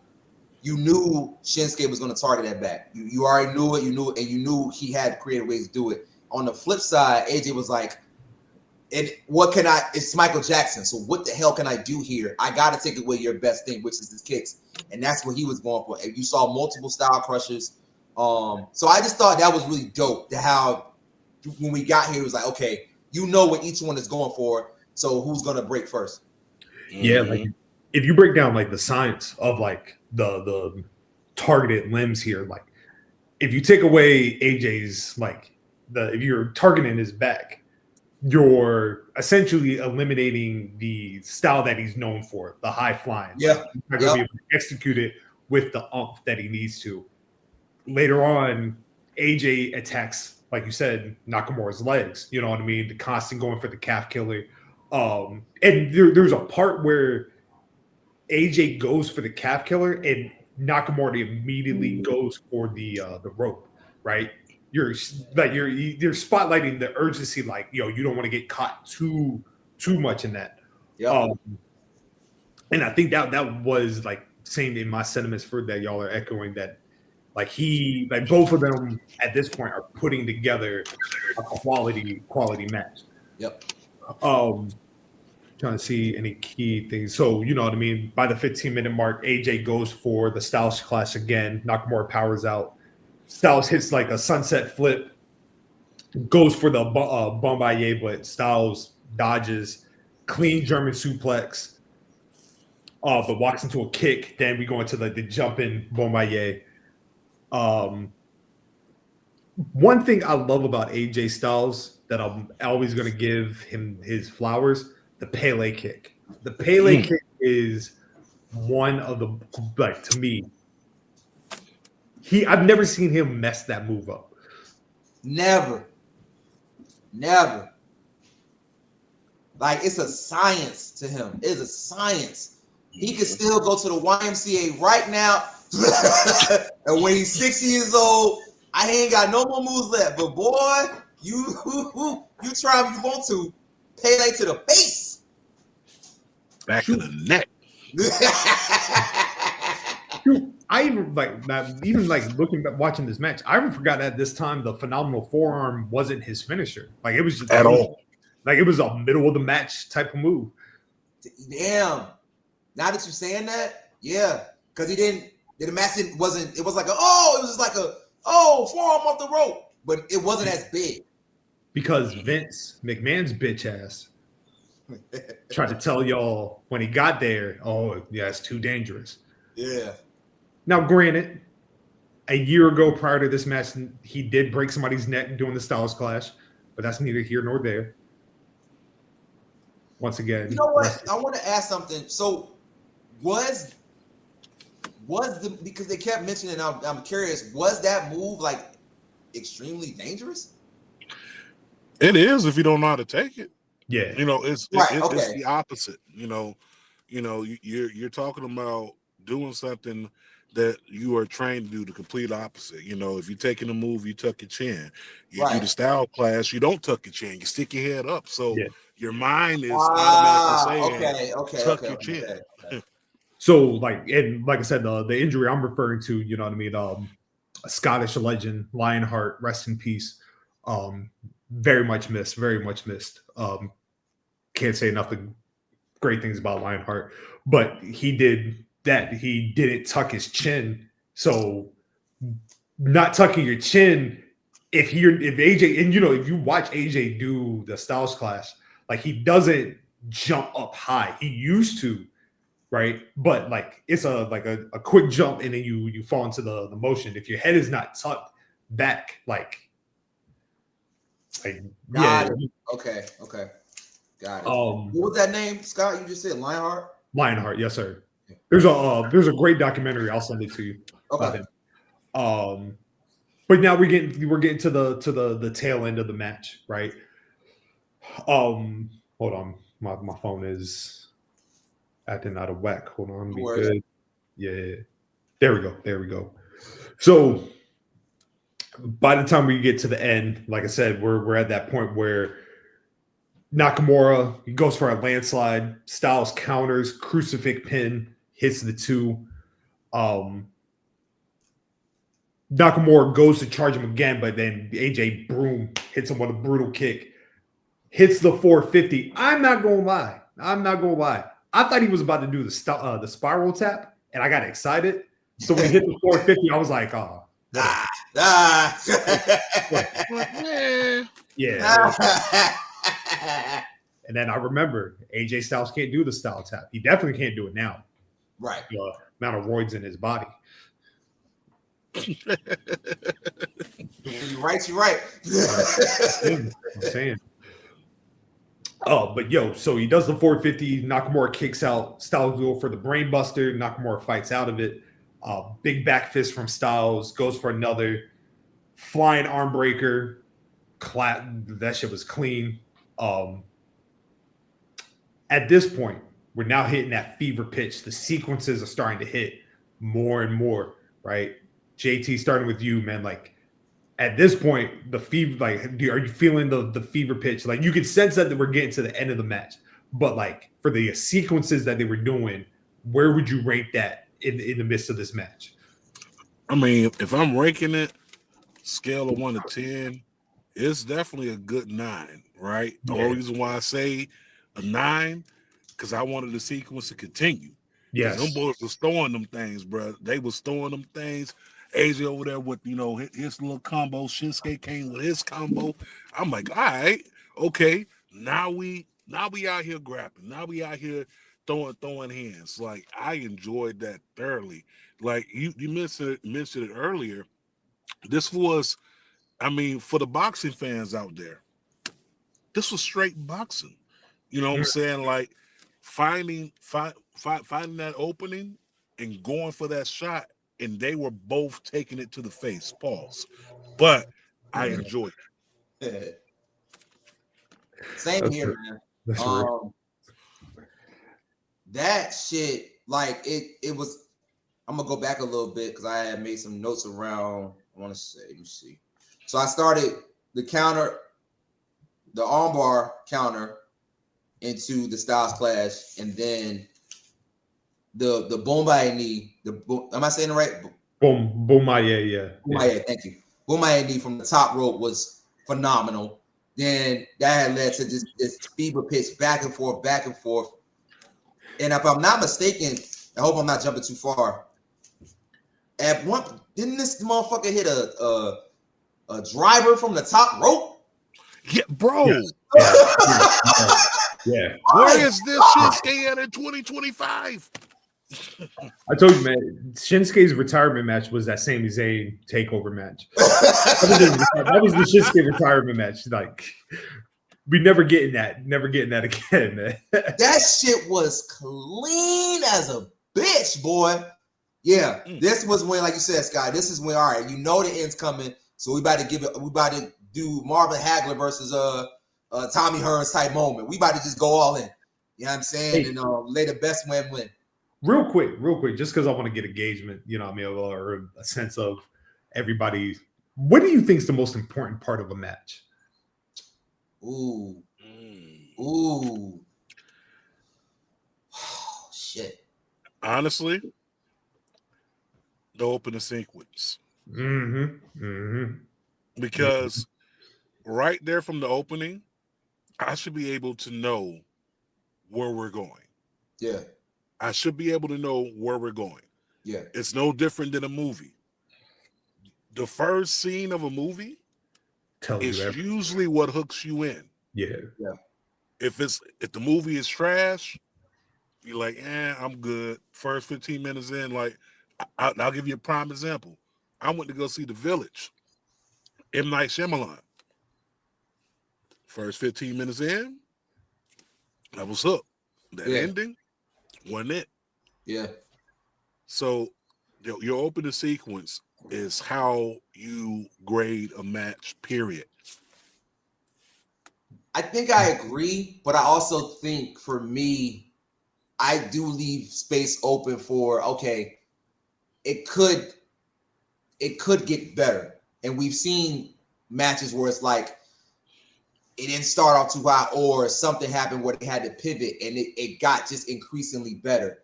Whether that's from the crowd, whether that's from them talking, whatever it was, I have seen stuff like that where I'll be like, okay, I'm glad I did just toss in the towel. But if you can hook me in the first 15, man, and that's not just from the map, like from the entrances all the way up, yeah, you got me.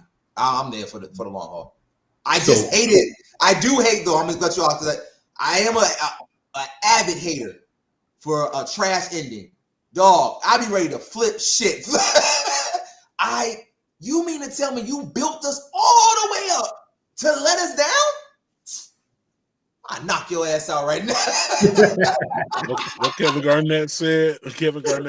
Why would you show me? Why would you Why show me that if I couldn't have it? But yeah, I agree. That first 15 is always the most important. So, like, I've grown to appreciate the middle of the match. Yeah. Just because, like, I have a hard time paying attention. You know what I mean? You like, and that's why I love watching wrestling, because like it forces me to focus. But like, if you have a boring ass middle, that's like you getting a steak, right? And like the end pieces are good. They like charred perfectly. Yeah. But then that middle part's just cold. Like it ain't been like, yo, how did you, like, you know what I mean? Like, what are we? How did you even do this? How did you do this? But like for this match, I think, like JT said, like the opening match, the opening sequence will tell you the tone, right? And I just thought that they were able to captivate all three pieces of the arc. Yeah. The final part, the final stretch. Styles goes for a second. He gets that second win, charges at Nakamura, hits that beautiful bloody Sunday on him. Announces that we coming to the end. He goes for another Styles clash, but Nakamura backs it off. He tries again, but this time he's like, nah, not doing it. He then proceeds to go and get Nakamura on the top rope where he's going to hit a super Styles clash. I was ready. I was like, put this nigga in the dirt.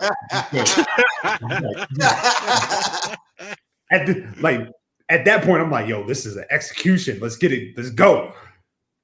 But Nakamura blocks it. Avalanche landslide. And then when he hits that, he goes for the pin. Styles kicks out, but then bop.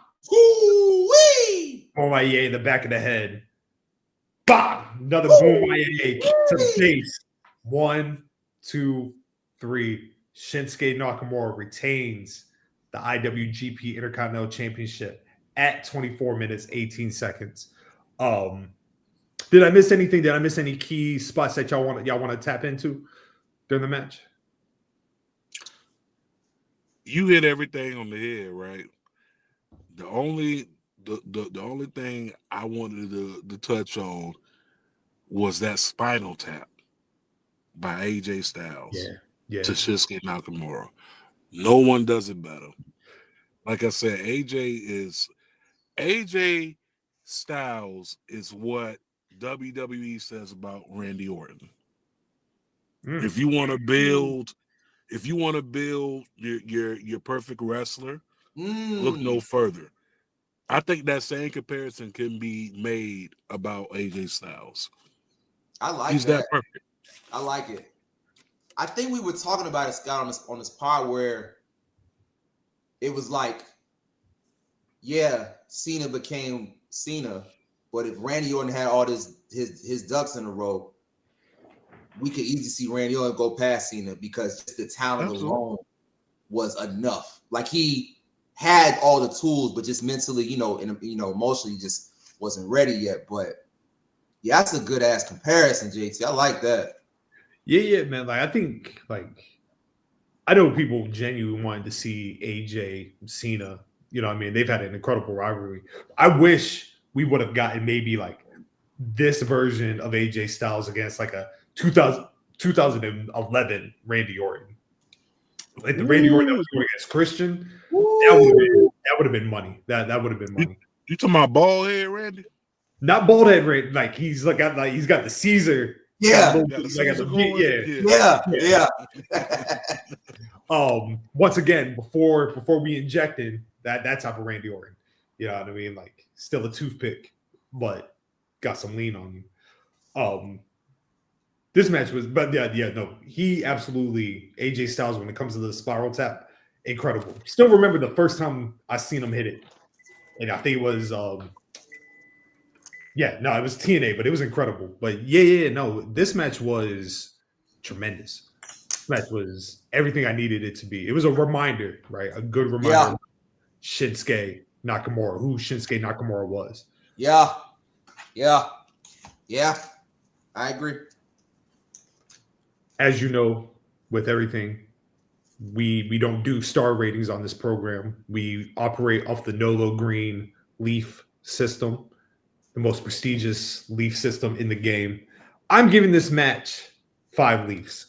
Like the way they were able to bring it to where the fever pitch, it had all the elements that you want. Big match in the Tokyo Dome. Endless charisma between both competitors, a chemistry that was untouched, and then, like I said, an amazing final sequence. It just hit everything that I want in a pro wrestling match. So on my calendar, 5 Leafs. Okay. What about you, JT? What you got for it? I tell you what, Nolo, you can add this to the rating system. I get this a backwood, okay? Perfect, prestigious Leaf Okay, you looking to get it in? Go grab a backwood. This was 5 leaves. This was the ultimate leaf.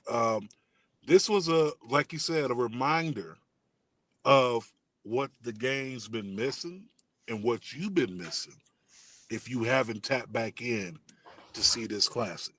Okay, you get peak Shinsuke because as you have reminded me again, my brother, Shinsuke retired when he came to NXT. You get the complete AJ Styles, bad bitch AJ. Bad bitch AJ. As we have donned him for today's episode, you get that je ne sais quoi of a match. Yeah. That's what it was. 5 leaves, backwoods. Okay, 5 backwoods. How about that? I like that. I second Jason. I like that. Yeah. No question.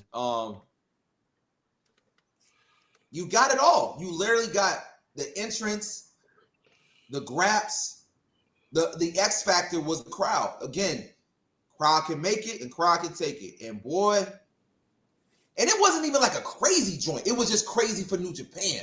But that's all we needed, right? That's all we needed for this match. And the rest of us do what they do. So yeah, 5 out of 5, my friends. 5 out of 5. You know, the like I said, the aftermath of all this, AJ Styles finishes up the next night. I believe Shinsuke's final match was January 31st. He vacates the Intercontinental Championship, which then leads to the following month, I think in New Beginning, of Kenny Omega beating Tanahashi, which then goes to Kenny Omega's ascent. AJ Styles debuts a couple weeks after this in the Royal Rumble 2016, coming in at number 3.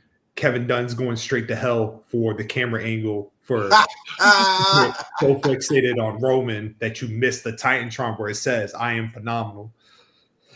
But it's cool because we got the greatest wrestling theme in my eyes. You don't want none. The DMX joint, the classic. You know what I mean? Bro, that was so DMX inspired, bro. Yo, do you actually know who that theme was originally for? No, who? It was for James Storm. Ain't no way, bro. Yeah, bro. Yeah, it was originally for James Storm. And I fucks with James Storm heavy, right? That wasn't it, fam. No.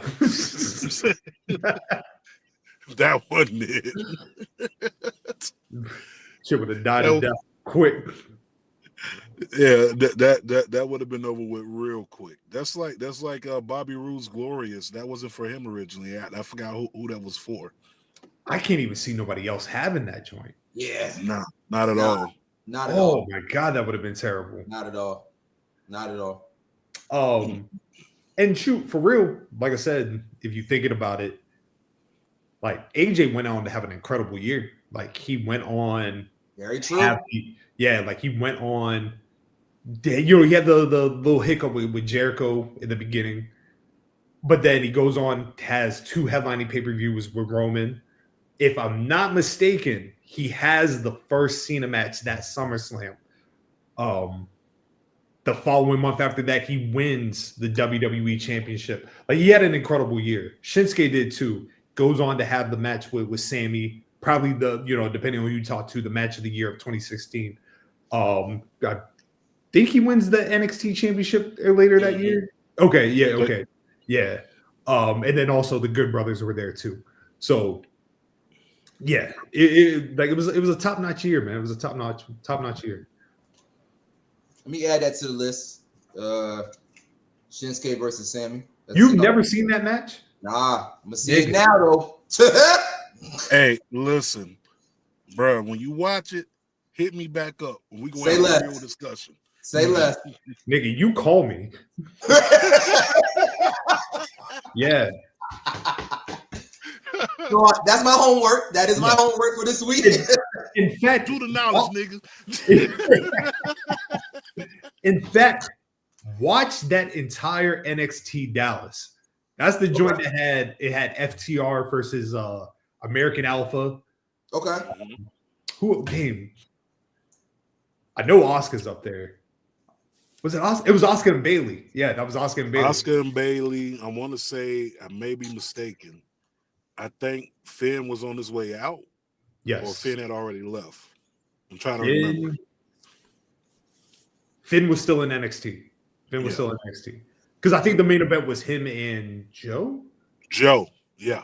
Yeah, Finn and Joe. Okay, yeah. So NXT TakeOver Dallas 2016? Yes. One of the best takeovers of all time, man. Say less. So, this brings us to the end of the program. You know what I mean? JT, brother, you've been a phenomenal co-host, man. This was a fucking blast. You know what I mean? First of all, incredible selections. Got to talk about an incredible match. You know what I mean? Like, anything you want to say before we you know what I mean? Obviously, we'll do the plugs in a few seconds, but like your final thoughts on the match. Final thoughts on the match. I'll tell you this. If you wasn't a person that wasn't a fan of these two individuals beforehand, this match would definitely make you a fan. Mm-hmm. One of the best things to ever be shown on television is that match. That's my final thought. Well said. Chaz, any final thoughts for you? I do always feel robbed, of course, because I just wasn't in, but everything happens for a reason. Whether we acknowledge it on the front end or on the back end, everything happens for a reason. I'm just honored and privileged to be here, to be with like-minded individuals that don't begrudge me or don't look down upon me because I haven't seen it, but get hyped because I'm getting hyped. Like, you all get excited because I'm getting excited about raps. Like, I'm a person that I love storytelling. I love science. I love aesthetics. I love drama. I love niggas putting moves together. I love all that shit, and I get all of it in good ass wrestling. So it's like, yeah, I'm just very thankful that I have the mind and the care, you know what I'm saying, to want to do this and want to do the knowledge, you know what I'm saying, and do the research. And then just being in a village that, you know what I mean, is like-minded, but also pulls me along with them. Like, all right, you wasn't here, cool, we're gonna bring you there. So this is another match that just solidifies, all right, I'm right where I'm supposed to be, because I have a very deep appreciation for it. Absolutely. And for me, like I said, I think this spotlights, just like I said, as I previously mentioned, what an incredible year 2016 was in pro wrestling. Like, it was a nice change of pace to watch something from PWG and then going back to watching something from New Japan. It's just how different the product was, how different wrestling was, just even how different AJ Styles and Shinsuke Nakamura were in 2016. So just one of those things, man, like, we'll never get that type of, you know what I mean? Like, we're in a new era now. Like, I think that's the thing also watching this match. We're not getting AJ Styles for much longer. We don't know how much longer we got Shinsuke wrestling. Tanahashi's retiring in January. John Cena's retiring next month. Homicide retired this year. So many of the people. Joe, we don't know how much longer Joe got. So Dudley Boys retired. Huh? Dudley Boys retired. Dudleys are retired. You know what I mean? Like, Big E retired. You know what I mean? Like, yeah. It's we in a new era, but like, man, we got to go back and appreciate for what it is. Because that's how we stay not relevant, but that's how we stay prevalent in this game, because of the appreciation of the past, right? Yes, sir.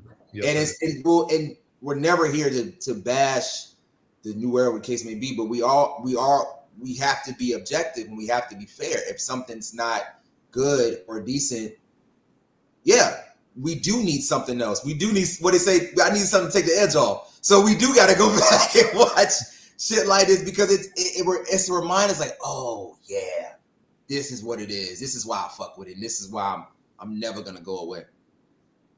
Well, before we do our usual get up out of here's, just on tap for next week. Next week we will have the good brother over Perspective who will be tapping in, and we actually do have what the poll will be. It will be same thing, 4 choices. It will be Bryan Danielson and Roderick Strong against the Young Bucks, PWG. Kevin Steen, Kevin Owens versus El Generico, Sami Zayn in a ladder match. Pac versus Dragon Kid from Dragon Gate, and Ultimo Dragon versus Great Sasuke for the junior or the J Crown. Excellent choices, excellent matches. I'll send you the links for it, everything. But that'll be next week. But as we finish out, JT, once again, if nobody has told you, bro, and nobody's told your team, y'all are doing some of the most incredible work this year that I've seen, man. Like, I see y'all grinding. I see y'all getting, like, putting the notoriety, and I see you putting the work. I see you putting the time in. The interviews are flowing. Like I said, your man Dallas had an incredible pop-up with Karrion Kross. You just had an incredible interview with EC3, Pretty Boy Smooth. Like your whole team, like everybody has been tremendous, man. I just, like I said, from BGW to your family, we just want to extend our appreciation. You keep our sword sharp. So just appreciate everything you doing out here, bro. Man, listen, we appreciate that. Like I told you before the show, man, watching y'all grind and y'all hustle definitely made me grind and hustle, because ain't no way 5 shows a week. 5? You probably got another one cooking up. You probably got another one that the people don't even know about. But we keep that on the hush hush. It's the number 6 getting ready to come. I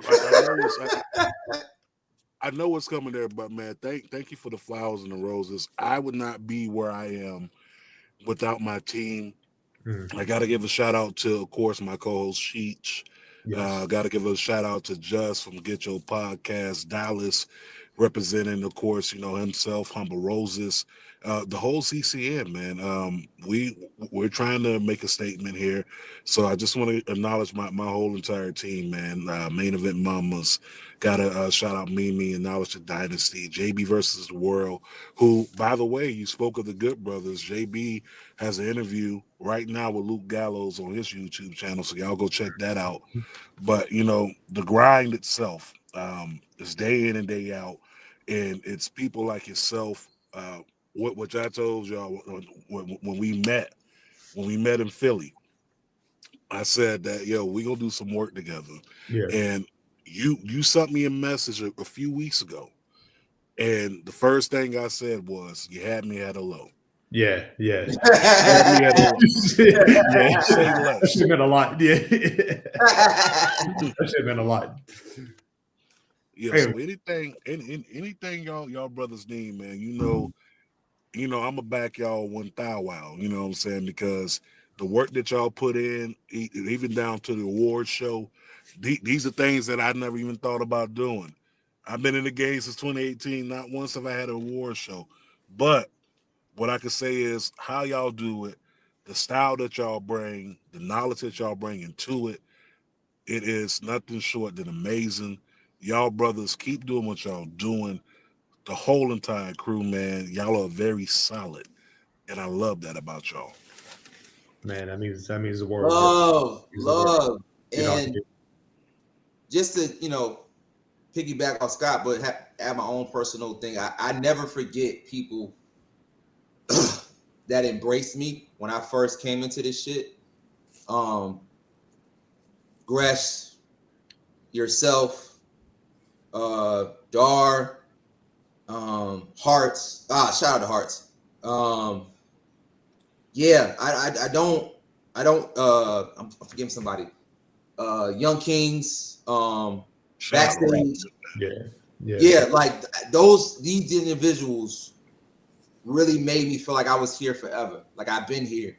It was never a moment where I didn't feel out of place because of obviously the home team, but y'all too. And y'all were early with retweeting my videos. Y'all were early with like retweeting my shit. Y'all were part of this village that helped me get to this place where I'm at today. So I'll never forget how people made me feel. I'll never forget about people that were able to reciprocate the energy that I try to put out every day. It's just being a giver and a connector. So, you know, when Scott put this up, I was head over heels, butterflies in the stomach. I was like, oh, we got Mars with Mike. Say less. You got celebrities in this joint. No, don't do that, bro. I say I'm a celebrity. They say, you know, I bump into somebody and they trying to sue me. Like, nah, I'm good. Yeah, that's facts. That's facts. But just thank you from the bottom of my heart, man. It really meant a lot to me. That like I said, a group of y'all that was already established embraced me when you didn't have to. And that's something I will always truly be thankful. You always have a brother in me, and I'm here to, you know, whenever you need something, man, it's just a phone call away. I appreciate that, man. Listen, I'm gonna hold you to that now. Don't be surprised. I may call you on a Wednesday night, be like, hey, bro, what you doing Thursday? Don't slide through. You know what I'm saying? I gotta work. I will make it work, my guy. I will make it fucking work for sure. You see where I'm at? I'm in my car right now. Yeah, the grind don't stop. The hustle never. And that's the thing, like, you know, before we get up out of here, man, like that's the thing, like you've seen it, we've seen it, like the community aspect of this is what really makes this shit as important, you know what I mean? Like the love just continues, man. Like for every repost, for every time, every tweet, message, you know what I mean? Our love is your love, bro. So we appreciate you dearly. Absolutely. Man, listen, this love fest on there, everybody mushy in it, dog. I ain't gonna hold you, but listen, I told you earlier before we. Oh no. Of course. Man about to drop something big. Shit froze. Damn. I'm here. My bad. Okay. Currently, right now, I'm literally walking into the gym. Walking in right now. I'm gonna try to see if I can get the homie. Ooh. Hey, how you doing? Try to get the homie to pop up real quick, man. EC3 real quick. Hold on real quick. Say less. Hold up. Man, hold on. Let me out that. Am I at the wrong door? Damn. I guess not. Gotta work.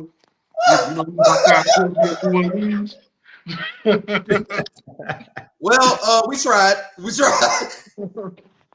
Yeah, man. But listen, the love is forever. It's always indebted, man. I'm always gonna be there for y'all.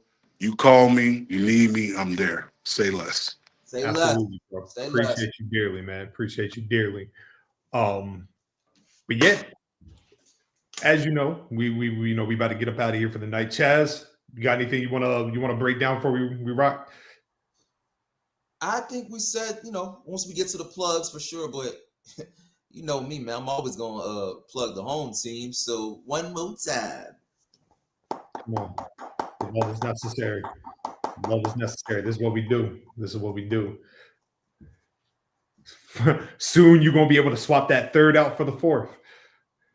Come on. You already know. But as JT does his walk, you know, I mean, you can find me obviously Poetic Scotland on X, Scotland _ on Instagram. Go follow the home team, BGW Pod, YouTube, X. We're on a Twitch, I think. I think we have a Discord. Like there's things in place, right? But go follow that. Go follow DMAC. Go follow Nolo. Go follow Renzo. Go follow the BG Duo. Go follow Cheevers. You know what I mean? Until the final whistle dropping tomorrow. You know how we do. Yeah. Chat. JT, your time to shine, brother. Man, of course, you know where to find me at Marshall Mike's everywhere. We in there like, you know, swimwear.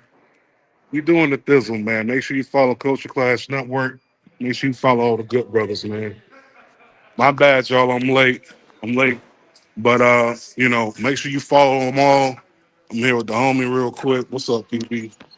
Say what's up to the people real quick. What's going on? Yo, What's up, my baby? brother, peace and love, family. Building. What's going on, fam? Yeah. We just out here, man. But yeah, Marshall Mike's Culture Clash Network. We in here, man. BG Dub, I love y'all for life. Love you, bro. We go talk soon. All right, peace and love. Peace and love. Yes, sir. And Chaz, you want to hit it? You already know. Listen, top 5 Dead or Alive. That's off 1 LP. Until the final whistle. Bow. Ladies Hoops Collective. Bow. Scotland Words. Bow. Come on. Locker room lead. The locker room's fine. Bow. D-Mac Box going to 2BD, but that's coming soon. And last but not least, man, everybody watching this to the 176 and then to the 176 plus 1,000 that's going to reach when we post it. I hope you feel good about yourself today, man. I hope you feel happy. I hope you know you're worth it. And I hope you know you're enough. You're valued. And this world is rough. This shit is trash. We didn't sign up for this. We didn't sign up for this. No.